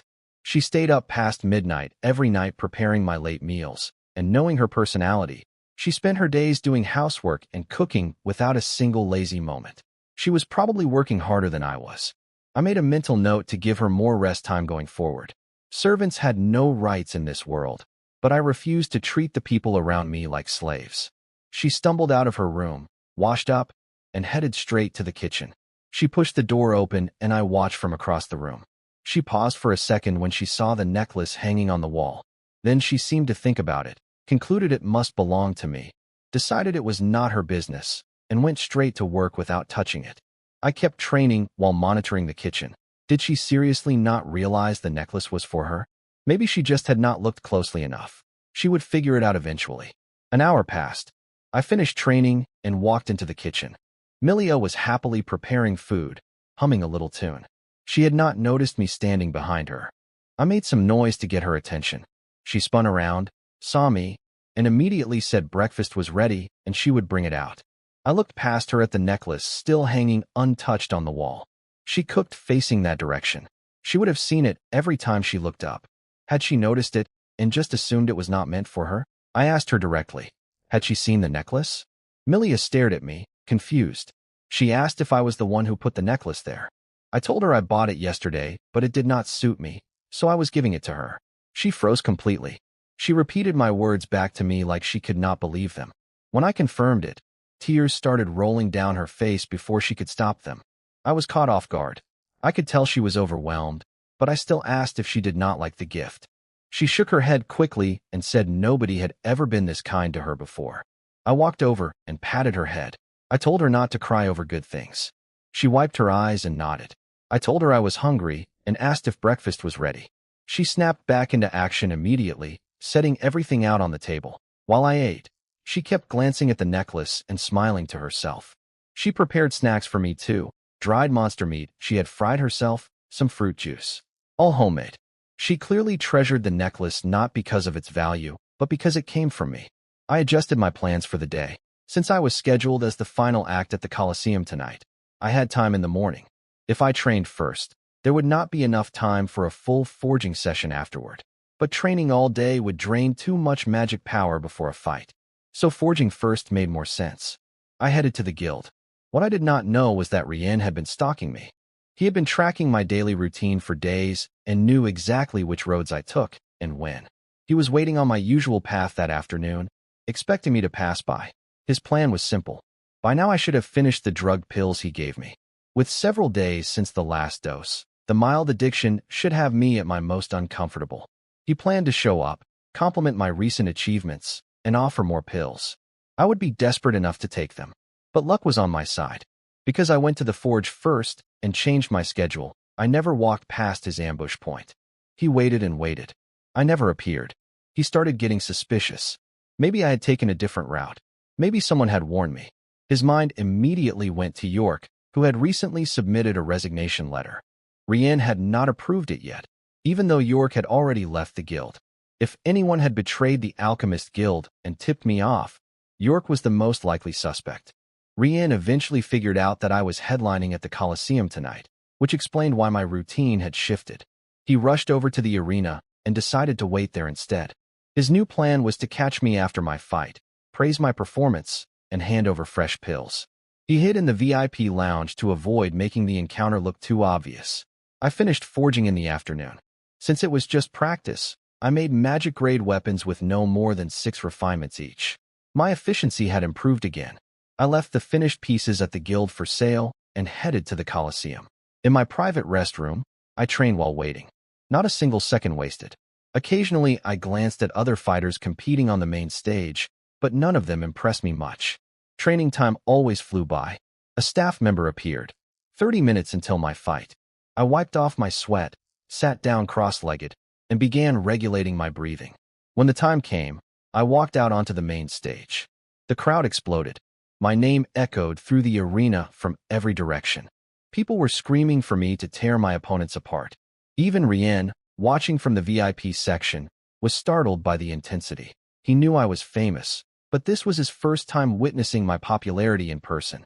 Then my opponents emerged. For magic wolves, each at level 29, 10 levels above me. 4 of them at once. I narrowed my eyes. Just as I expected, the 9th round had doubled the difficulty from the 8th. For coordinated predators, all stronger than me on paper. But honestly, even facing 4 wolves above my level, I felt completely relaxed. My stats were so far beyond what my level suggested that these creatures were not the threat the Colosseum thought they were. The real question on my mind was what the 10th fight would look like. The final challenge for the 10-win streak. I had a feeling it would not be straightforward. Every round so far had escalated predictably. The 10th would probably break that pattern somehow. But that was tomorrow's problem. Right now, 4 wolves were snarling at me from across the arena, and thousands of people were watching. The wolves fanned out, already coordinating. Wolf-type beasts were intelligent pack hunters. They would not charge blindly like the boar from my first fight. They would probe, surround, and strike from multiple angles simultaneously. Good. That was exactly the kind of pressure I needed before the newcomer tournament. Sacreheart would be there in 14 days, along with every other talented first-year student. Real combat experience against coordinated opponents was far more valuable than any amount of solo training.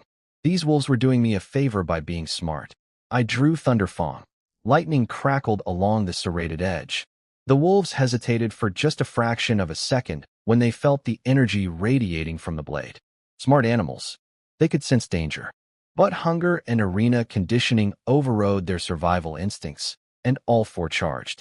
I activated my lightning body enhancement on top of my passive layer. My attributes doubled from an already superhuman baseline. The world seemed to slow down slightly as my perception sharpened. 4 wolves, for trajectories, for sets of claws and teeth coming at me from different angles. I moved forward to meet them. Not backward, not sideways. Straight into the pack. The crowd noise faded into background static. All I could hear was my own heartbeat and the pounding of 8 wolf paws against the arena floor. This was what I had been training for. Not the forging, not the politics, not the careful games with Sophia and the Pope.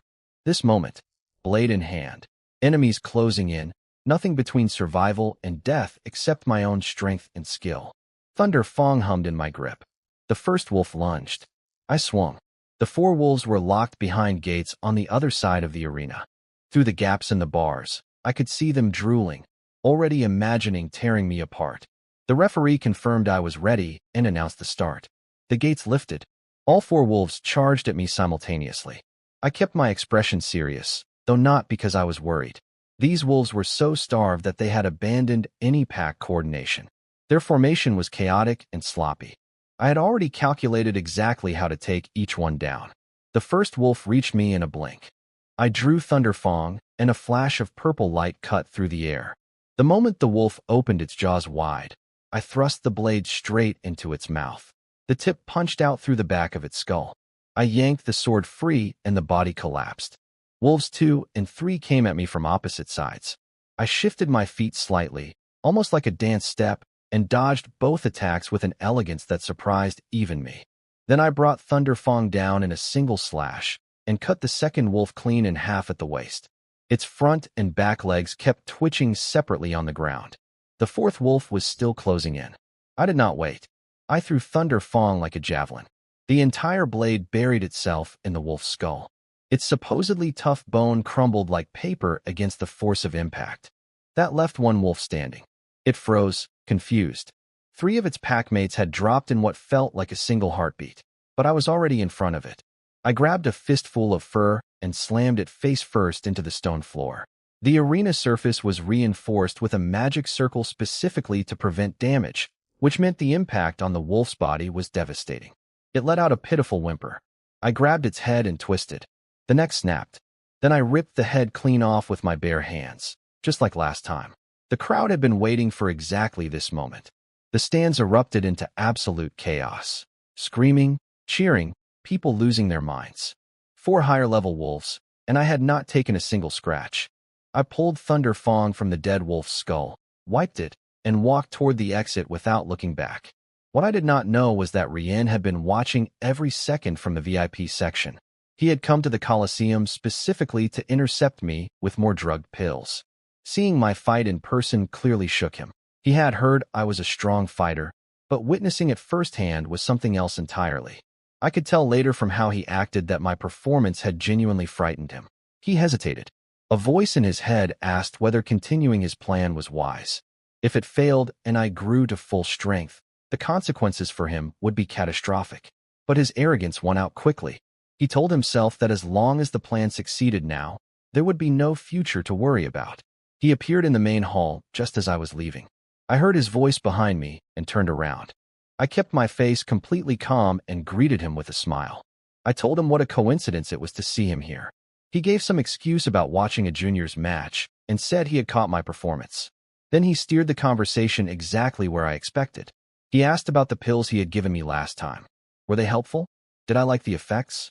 This was the moment I had prepared for. I let my voice carry just a hint of eagerness. I told him the effects were excellent and asked if they were available for purchase somewhere. I made sure my tone sounded slightly desperate, like someone who had tasted something addictive and wanted more. It worked perfectly. I could see the satisfaction flash across his face. He believed I was hooked. The slight urgency in my voice confirmed everything he wanted to hear. He had originally planned to scan me with magic power to check my physical condition and verify the drug's effects. But after watching my fight, he abandoned that idea. He knew that fighters with combat instincts as sharp as mine could detect magical probing instantly. If I caught him scanning me, his entire scheme would be exposed. The risk was not worth it. So he took my act at face value. He pulled out 3 bottles of the same pills and offered them to me casually. He said they were extras that meant nothing to someone of his level. I might as well have them. I let excitement flood my face. I made my breathing heavier, my eyes wider. I thanked him profusely and told him that if he ever needed help with anything, he should come to me. I even held myself back from reaching for the bottles immediately, as if my manners were barely restraining my craving. He loved every second of it. His lips curled into a subtle smirk as he handed the bottles over. I could practically see the gears turning in his head. He was already thinking beyond the original plan. If I was this dependent on his pills, maybe he could use me for other things too. Stealing secrets from the blacksmith guild, perhaps. Feeding him insider information. A talented young addict under his control would be an incredibly useful tool. After thanking him again, I took 1 pill out right in front of him and put it in my mouth. It dissolved instantly and flowed into my body. Then I excused myself, saying I needed to go train immediately. I left quickly, as if I could not wait to feel the drug's effects during practice. The moment I got home, I started training. But not because the pill was driving me to. York had already told me that 1 or 2 pills, even 5 or 6, would cause no harm whatsoever. In small quantities, they actually did help with cultivation. The danger was only in consuming entire bottles over time, which would build the addiction to an uncontrollable level. So the pill I swallowed was genuinely useful. I just had no intention of ever taking enough to become dependent. Rian thought he was slowly poisoning me. In reality, I was accepting free training supplements from a man who wanted me dead, using his own weapon against him in tiny, harmless doses. The irony was almost funny. The most powerful alchemist in the church was hand-delivering premium cultivation aids to the person he was trying to destroy, and that person was getting stronger from every single pill. Every bottle he gave me was money out of his pocket and power into my body. I finished my evening training session and checked my progress. The pill had indeed boosted my cultivation speed slightly. Combined with my daily attribute gains from the thunder summoning breakthrough, the effect was noticeable. My stats were climbing steadily. 9 wins down after today. 1 more victory, and my noble rank would rise to Earl. The newcomer tournament was less than 2 weeks away. Sacred Heart was out there somewhere, sharpening her claws and counting down the days until she could fight me in an official setting. Let her count. Let Rien plot. Let Sophia scheme. I had Thunder Fong on my hip, lightning in my veins, and a body that grew stronger every single day without fail. Whatever came next, I would face it the same way I faced those 4 wolves tonight. Head on. No hesitation. No mercy. I spent 3 hours digesting the pill's effects. When I checked my stats afterward, I was stunned. Just one pill had pushed me to level 30 and raised all 4 attributes by about 4 points each. Rien's skills as an alchemist were genuinely incredible. If you could ignore the addictive side effects, this drug was basically a miracle medicine for someone at my stage. No wonder he was confident his plan would work. I sealed the remaining pills away. Technically, I could safely take a few more, but there was no need right now. I also wanted to get my body checked at some point to make sure nothing was wrong. Rien had played it safe with the dosage, which actually worked in my favor. More importantly, I could not afford to raise my level any higher before tonight. The Colosseum matched opponents based on your current level. Every point mattered. I had also been holding off on using the training resources I bought earlier for the same reason. Save them until after the 10-win streak. The next morning, the Colosseum worker arrived early again. I opened the door myself. He handed me my 9th win rewards, 10,000 points and a rare or used for hero-grade weapon forging. Then he told me about tonight's final challenge. I would face 1 mutant beast 15 levels above me, plus 4 regular beasts 10 levels above me. All at once. That hit differently. I remembered the mutant goblin warrior I had fought before. Just a goblin, but after mutation, its power had been terrifying. A mutant beast of a higher species would be far worse. The exact threat depended on the degree of mutation, but this was clearly a massive step up from yesterday. At level 30, my opponents tonight would be 1 level 45 mutant and 4 level 40 beasts. Yesterday at 29, I had faced 4 level 39 wolves. 1 level difference, but the difficulty had skyrocketed. Still, I was not panicking. Thunder Fong was a hero-grade weapon.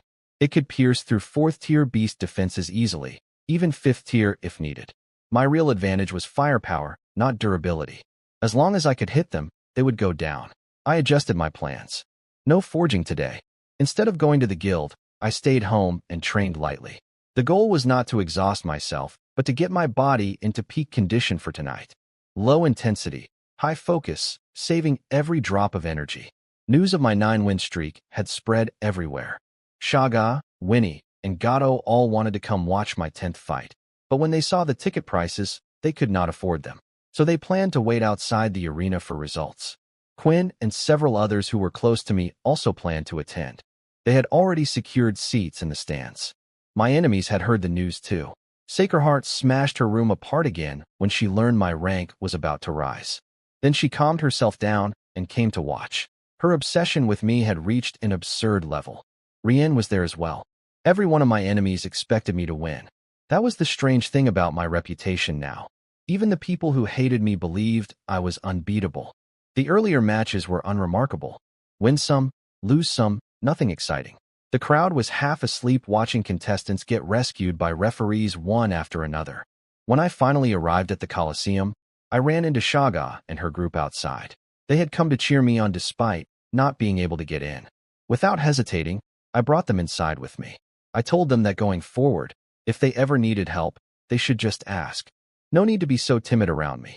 Of course, I could not help with anything truly unreasonable, but within normal bounds, I would always be there.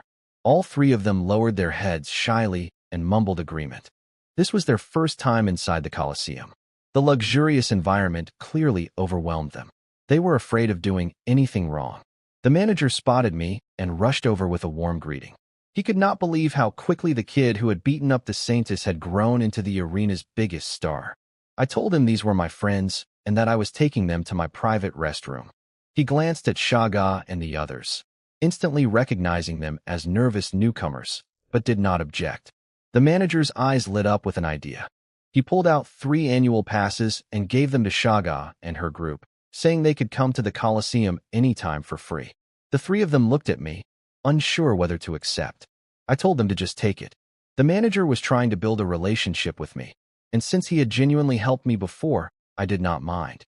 His name was Eugene Kenneth, one of the Colosseum's directors. When Shagao realized that the friendly man who had just handed them free passes was actually a senior executive, she went quiet. All three of them became even more stiff around me. They were measuring the gap between us again. If I won tonight, I would become an earl. The difference in our social standings would be enormous. I brought them to my private restroom. It was spacious with a massive glass window overlooking the entire arena. They stood frozen like baby chicks, afraid to touch anything. I told them to relax and started preparing for my fight. Staff brought in fruit and refreshments, which only made the three of them more overwhelmed. Half an hour before my match, I drank a magic recovery potion and cleaned myself up. From inside the tunnel, I could already hear the crowd chanting my name.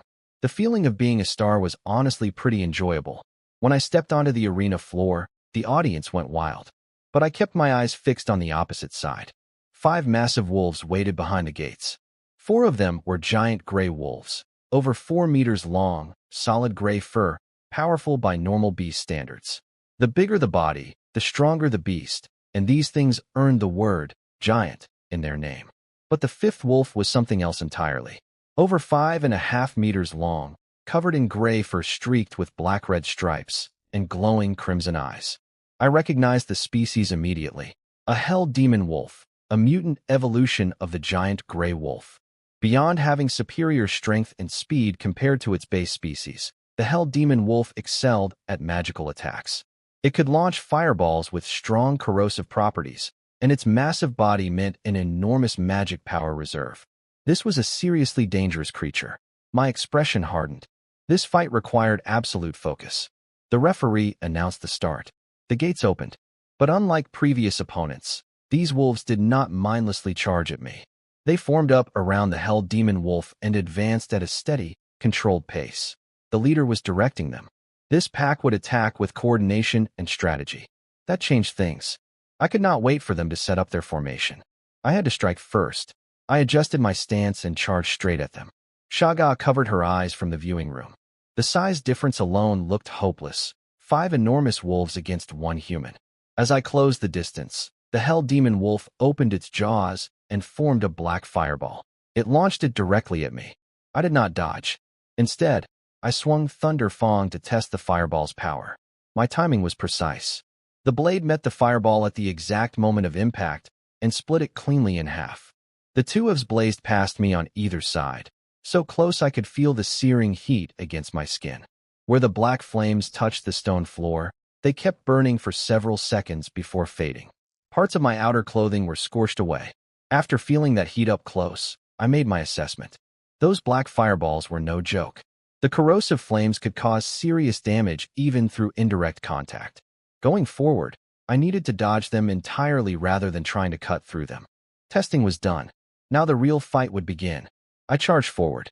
The hell demon wolf watched me cut through its fireball and seemed surprised that a human could actually handle its attack. But it immediately escalated. Black light began radiating from its body, and a magic circle appeared above its head. It was casting something far more powerful. Fire rain. I recognized the danger instantly. If that spell completed, I would be fighting under a barrage of corrosive fireballs falling from the sky. I needed to end this before that happened. Taking damage was completely unacceptable to me. I activated my lightning body enhancement, and my speed exploded. I became a bolt of lightning crossing the arena in a flash. The 4 giant gray wolves rushed at me like they had lost their minds. Despite their enormous bodies, they were shockingly fast. That was the terrifying thing about this species. They had no fancy abilities, no elemental attacks, no special tricks, just claws and teeth.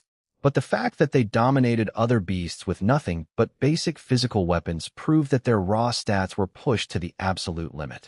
Maximum speed, maximum strength, maximum defense.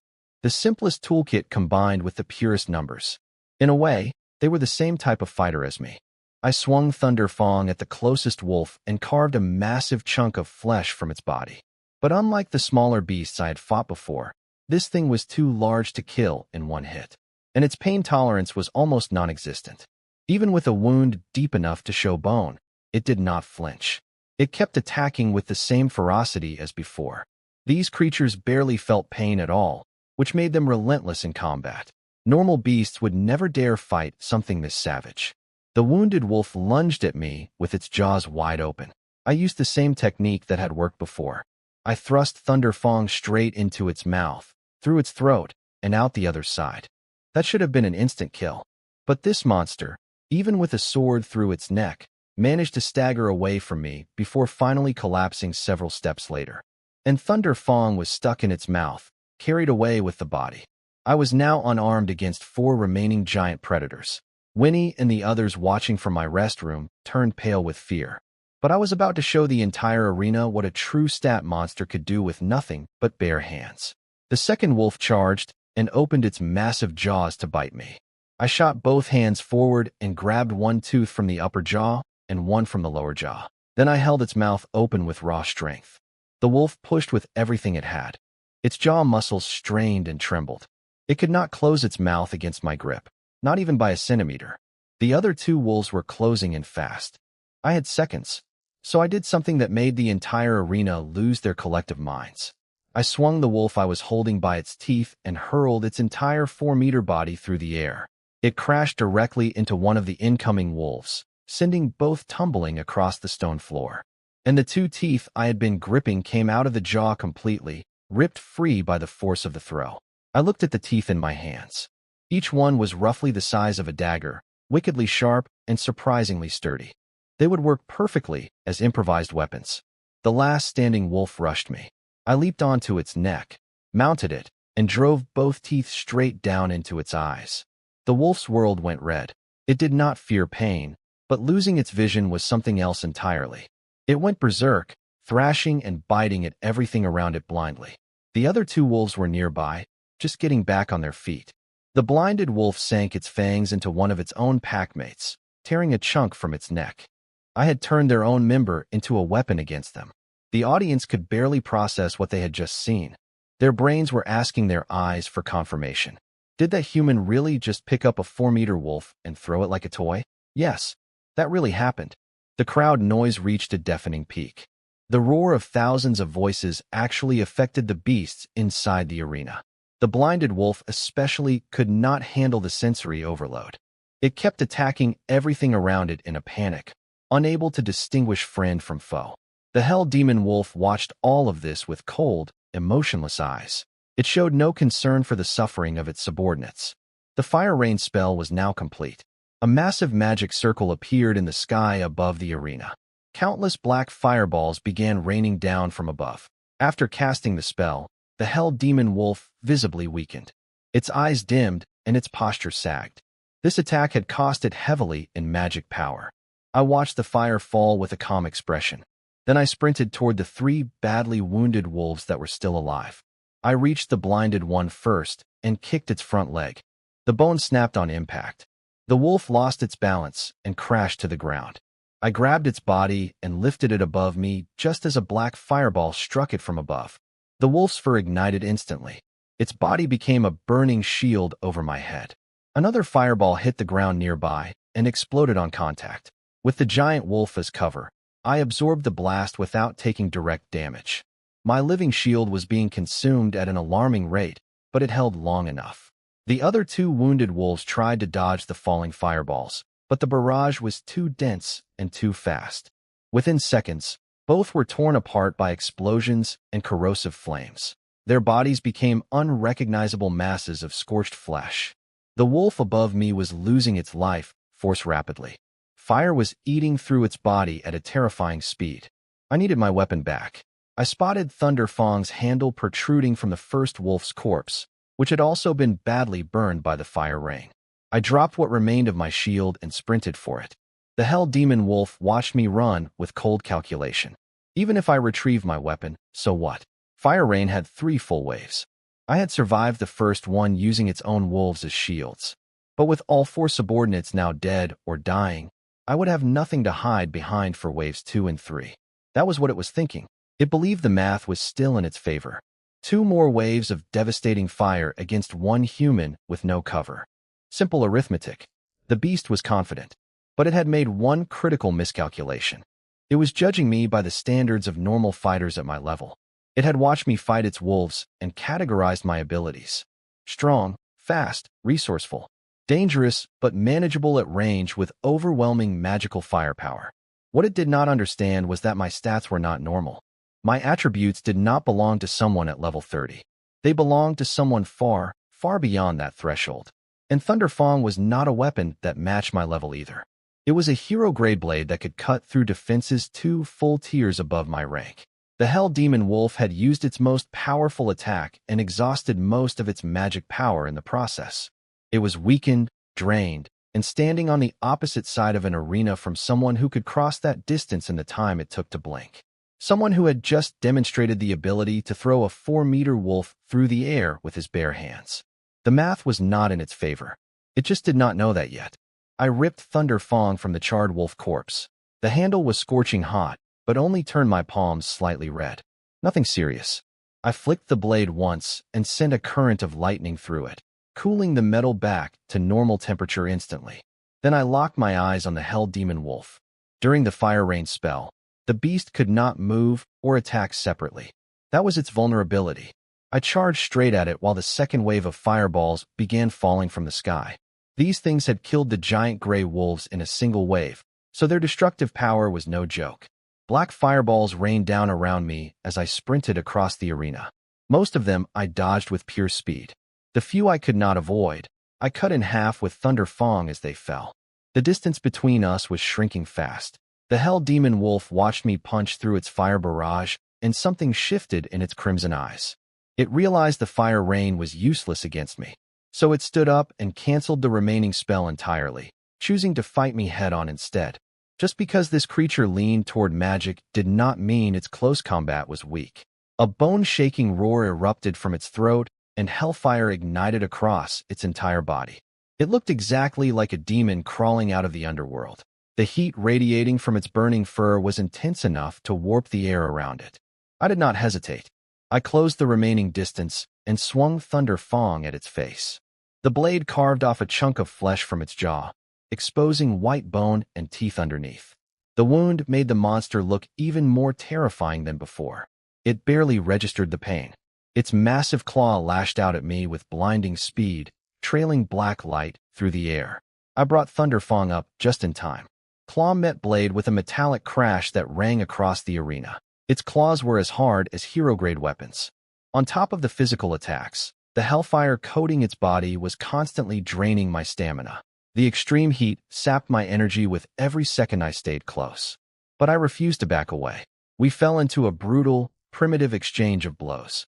No fancy footwork, no evasive maneuvers. Just two fighters standing toe-to-toe, meeting every attack with a direct counter. Block and strike. Block and strike. The audience was screaming non-stop at the sheer violence of it. Up in the VIP section, Sacreheart was watching with a deep frown. I could not see her face, but I knew she was there. My performance was making her uneasy. She could not understand how I had grown this much this fast. That confusion was feeding her anxiety about our upcoming fight at the newcomer tournament. Good. Let her worry. On the surface, the battle looked evenly matched. But anyone paying close attention would notice the truth. The Hell Demon Wolf's attacks were ferocious and relentless, yet none of them were landing clean hits on me. The only real damage I was taking came from the ambient heat of its hellfire, a slow area of effect burn that I could manage. Every single direct attack was blocked or deflected by Thunder Fang. Meanwhile, every one of my strikes was drawing blood. Each swing of my blade opened a new wound on the beast's body. Black blood was pooling on the stone floor beneath us, spreading wider with every exchange. My Thunderclap sword technique at level 3 gave me extraordinary control over my blade. Combined with my high spirit stat, I could read the wolf's attack patterns almost perfectly. I saw where every claw swipe was aimed before it arrived. Our raw stats were roughly comparable, but in terms of technique and combat awareness, I was crushing it completely.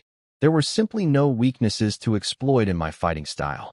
High attributes across the board plus refined technique in both sword and body created something that had no obvious counter at this level. The Hell Demon Wolf was powerful, but it was a beast fighting on instinct. I was a human fighting with precision, calculation, and intent behind every movement. Because the wolf could barely feel pain, it did not notice what was happening to its own body. Blood loss was accumulating. Its movements were gradually slowing down. The attacks that had been blindingly fast at the start of our exchange were now just slightly sluggish. Most fighters would not have caught the difference. I caught it immediately. The moment its right claw lifted for another swipe, I spotted my opening. The joint was exposed for a fraction of a second. I drove Thunder Fong into the gap between the bones at the elbow and sliced clean through. The blade separated flesh and found the seam in the skeletal structure, splitting the entire foreleg in two. The Hell Demon Wolf's eyes widened with disbelief for one instant. Then its massive body tilted and crashed to the ground. It struggled desperately to stand back up, but a wave of dizziness from the catastrophic blood loss hit its brain. Its remaining legs scrambled against the stone, but could not find purchase. I struck immediately. Thunder Fong plunged into the side of its neck. Then I dragged the blade sideways, opening a gash that nearly severed the throat entirely. A torrent of black blood erupted from the wound, spraying across the arena floor in a dark fountain. I jumped backward instantly. Even dying, the beast's body was still attacking on pure instinct. Its remaining claws scraped at the air where I had been standing. Its burning crimson eyes stayed locked on me, filled with murderous hatred, as if it wanted to devour me even in death. I was not taking any chances. I stepped forward one final time and thrust Thunder Fong through its ear canal. The blade punched straight through its brain and emerged from the opposite ear. The Hell Demon Wolf finally went still. I pulled my sword free and looked toward the VIP section. The glass was opaque from the arena side, but I knew Sacred Heart was watching. She knew that I knew. We stared at each other through the barrier, separated by glass and 12 days. At the newcomer tournament, she planned to make me pay. I planned to show her exactly how wide the gap between us had become. I left the arena. Behind me, the crowd refused to quiet down. They had just witnessed history. I was only the 9th person in the Coliseum's existence to achieve a 10-win streak as a first-year student. Every previous person who had accomplished this feat had possessed an S-rank talent and had been immediately granted marquee rank upon entering the academy. The Coliseum's rank advancement system only applied to those at Viscount level or below, meaning the maximum achievable rank through this path was Earl. Going higher required 50 consecutive wins, which was virtually impossible for anyone except the absolute strongest S-rank holders. Eugene was waiting in my restroom when I returned. He congratulated me and said that starting today, I should be addressed as Earl Clan. My results would be reported to the church administration, and my official Earl badge would be granted tomorrow. I nodded. Shaga, Winnie, and Gato were standing behind Eugene with expressions somewhere between awe and terror. They had watched everything through the glass window. The blood, the fire, the raw brutality of the fight. This was a side of me they had never seen before. But they were still here, still my friends, still waiting to congratulate me despite the growing distance between our worlds. I looked at them and felt something warm beneath the exhaustion. These connections mattered. Not because they made me stronger, but because they reminded me that strength without people to protect was just violence with no purpose. I had plenty of violence in me already. What I needed was more reasons to keep it pointed in the right direction. Tomorrow I would receive my Earl badge. In 12 days, Sacred Heart would come for me at the tournament. And somewhere out there, Rien was still plotting, Sophia was still scheming, and the Pope was still watching from the shadows. The game was getting more complicated every day, but my path remained simple. Train, forge, fight, grow. Everything else would sort itself out as long as I kept moving forward. Eugene asked if I planned to keep fighting at the Coliseum. The battles were approaching life-or-death intensity, which actually made them excellent training. I told him I would come back roughly once every 10 days, but only after the newcomer combat tournament was over. He agreed immediately, clearly thrilled that his star attraction was not retiring. I left the Coliseum with Shaga and her group. They kept looking back at the building like they could not believe what they had just experienced. I understood the feeling. Their world and mine were separating rapidly. But before we parted ways, I had something for them. I pulled out 3 magic-grade weapons I had forged personally. A spear for Shaga, and weapons suited to Winnie and Gato. I told them these should significantly boost their combat power and that I wanted them to perform well at the upcoming tournament. Shaga tried to refuse, saying the gifts were too valuable. But her eyes never left the spear. The moment she held it, I could see the connection form instantly. The weight, the balance, the feel in her hands. It was like the weapon had been made specifically for her. Because it had been. I had crafted each one with their fighting styles in mind. I told them to just take the weapons and consider it an investment. They could repay me later. All three nodded earnestly. They were so honest and straightforward that I almost laughed. They seemed like the type who would be easy to trick. Fortunately for them, I was on their side. I reached over and patted Winnie on the head. I asked if she had been eating properly. She shook her head quickly and said she had been eating fine but had not been drinking blood, which was why she was not gaining weight. As a vampire, skipping blood consumption was not just a dietary choice. It would eventually shorten her lifespan. She knew this. I could tell she was struggling with it internally. After we parted ways that night, she apparently decided to start drinking blood again. She was finally ready to face that part of herself. Gato and Shaga went home to train. Everyone had their own battles to fight. Mine was at the forge. But this time I was not making weapons. I needed armor. The newcomer tournament was 12 days away, and I had been fighting in regular clothes this entire time. Against the Colosseum beasts, raw stats and Thunder Fong had been enough. Against talented human opponents who could think and adapt, proper protection would matter. I also started thinking about getting a mount. My official class was Knight, and over 100 chapters into my story, I still did not have one. That felt wrong. But my growth speed created a unique problem. If I raised a young beast as a mount, it would never keep up with how fast I was leveling. Unless I somehow got my hands on a dragon or something equally powerful at the top tier, any mount I chose now would just be a temporary solution. After thinking it over, I decided to find an adult magical beast first. Something already grown and combat-ready that I could ride while practicing mounted combat. Once I had enough money and status, I could look into getting a dragon. For now, practical was better than perfect. The next day, I went to receive my Earl badge. The ceremony went smoothly. The Pope himself conducted the ceremony. He stood before me, placed the badge on my chest, and congratulated me. He told me I would eventually get everything I wanted. I thanked him and meant it. My feelings toward the Pope were shifting. Every time we interacted, his sincerity seemed genuine. He really did act like an elder who wanted nothing more than to see a younger generation succeed. I could not tell if it was real or if he was simply the greatest actor I had ever met. Either way, the help he had given me was concrete and measurable. Better food, secret protection, opportunities to grow. If our paths ever diverged in the future, I would give him one chance before treating him as an enemy. He had earned at least that much. After the ceremony, I headed straight to the blacksmith guild. When the smiths there saw the Earl badge on my chest, the shock was visible on every face. Most of them had no idea I had been fighting at the Colosseum. They only knew me as a forging prodigy, not a combat monster. The badge forced them to reconsider everything they thought they knew about me. Dick happened to be at the guild that day. He stared at my Earl badge, then looked down at his own identical badge. His face twisted through several emotions in rapid succession. He could not accept that a teenager he had challenged to a 3-year bet was already standing at the same noble rank as him. He demanded to know how I had become an earl. I shrugged and told him it just sort of happened. Before he could explode further, I walked past him toward the forging room. Our 3-year agreement was looking increasingly one-sided. At this rate, I would not need 3 months, let alone 3 years, before I could handle him completely. I spent the next stretch of time crafting armor. Since I had never forged protective equipment before, I did not attempt hero grade. Instead, I built a complete magic grade armor set with 10 refinements. The craftsmanship took everything I had learned and applied it to a completely different type of forging. Weapons were about concentrating force into a single edge or point. Armor was about distributing impact across surfaces while maintaining mobility. The finished suit was silver-white with intricate lightning patterns engraved across every plate.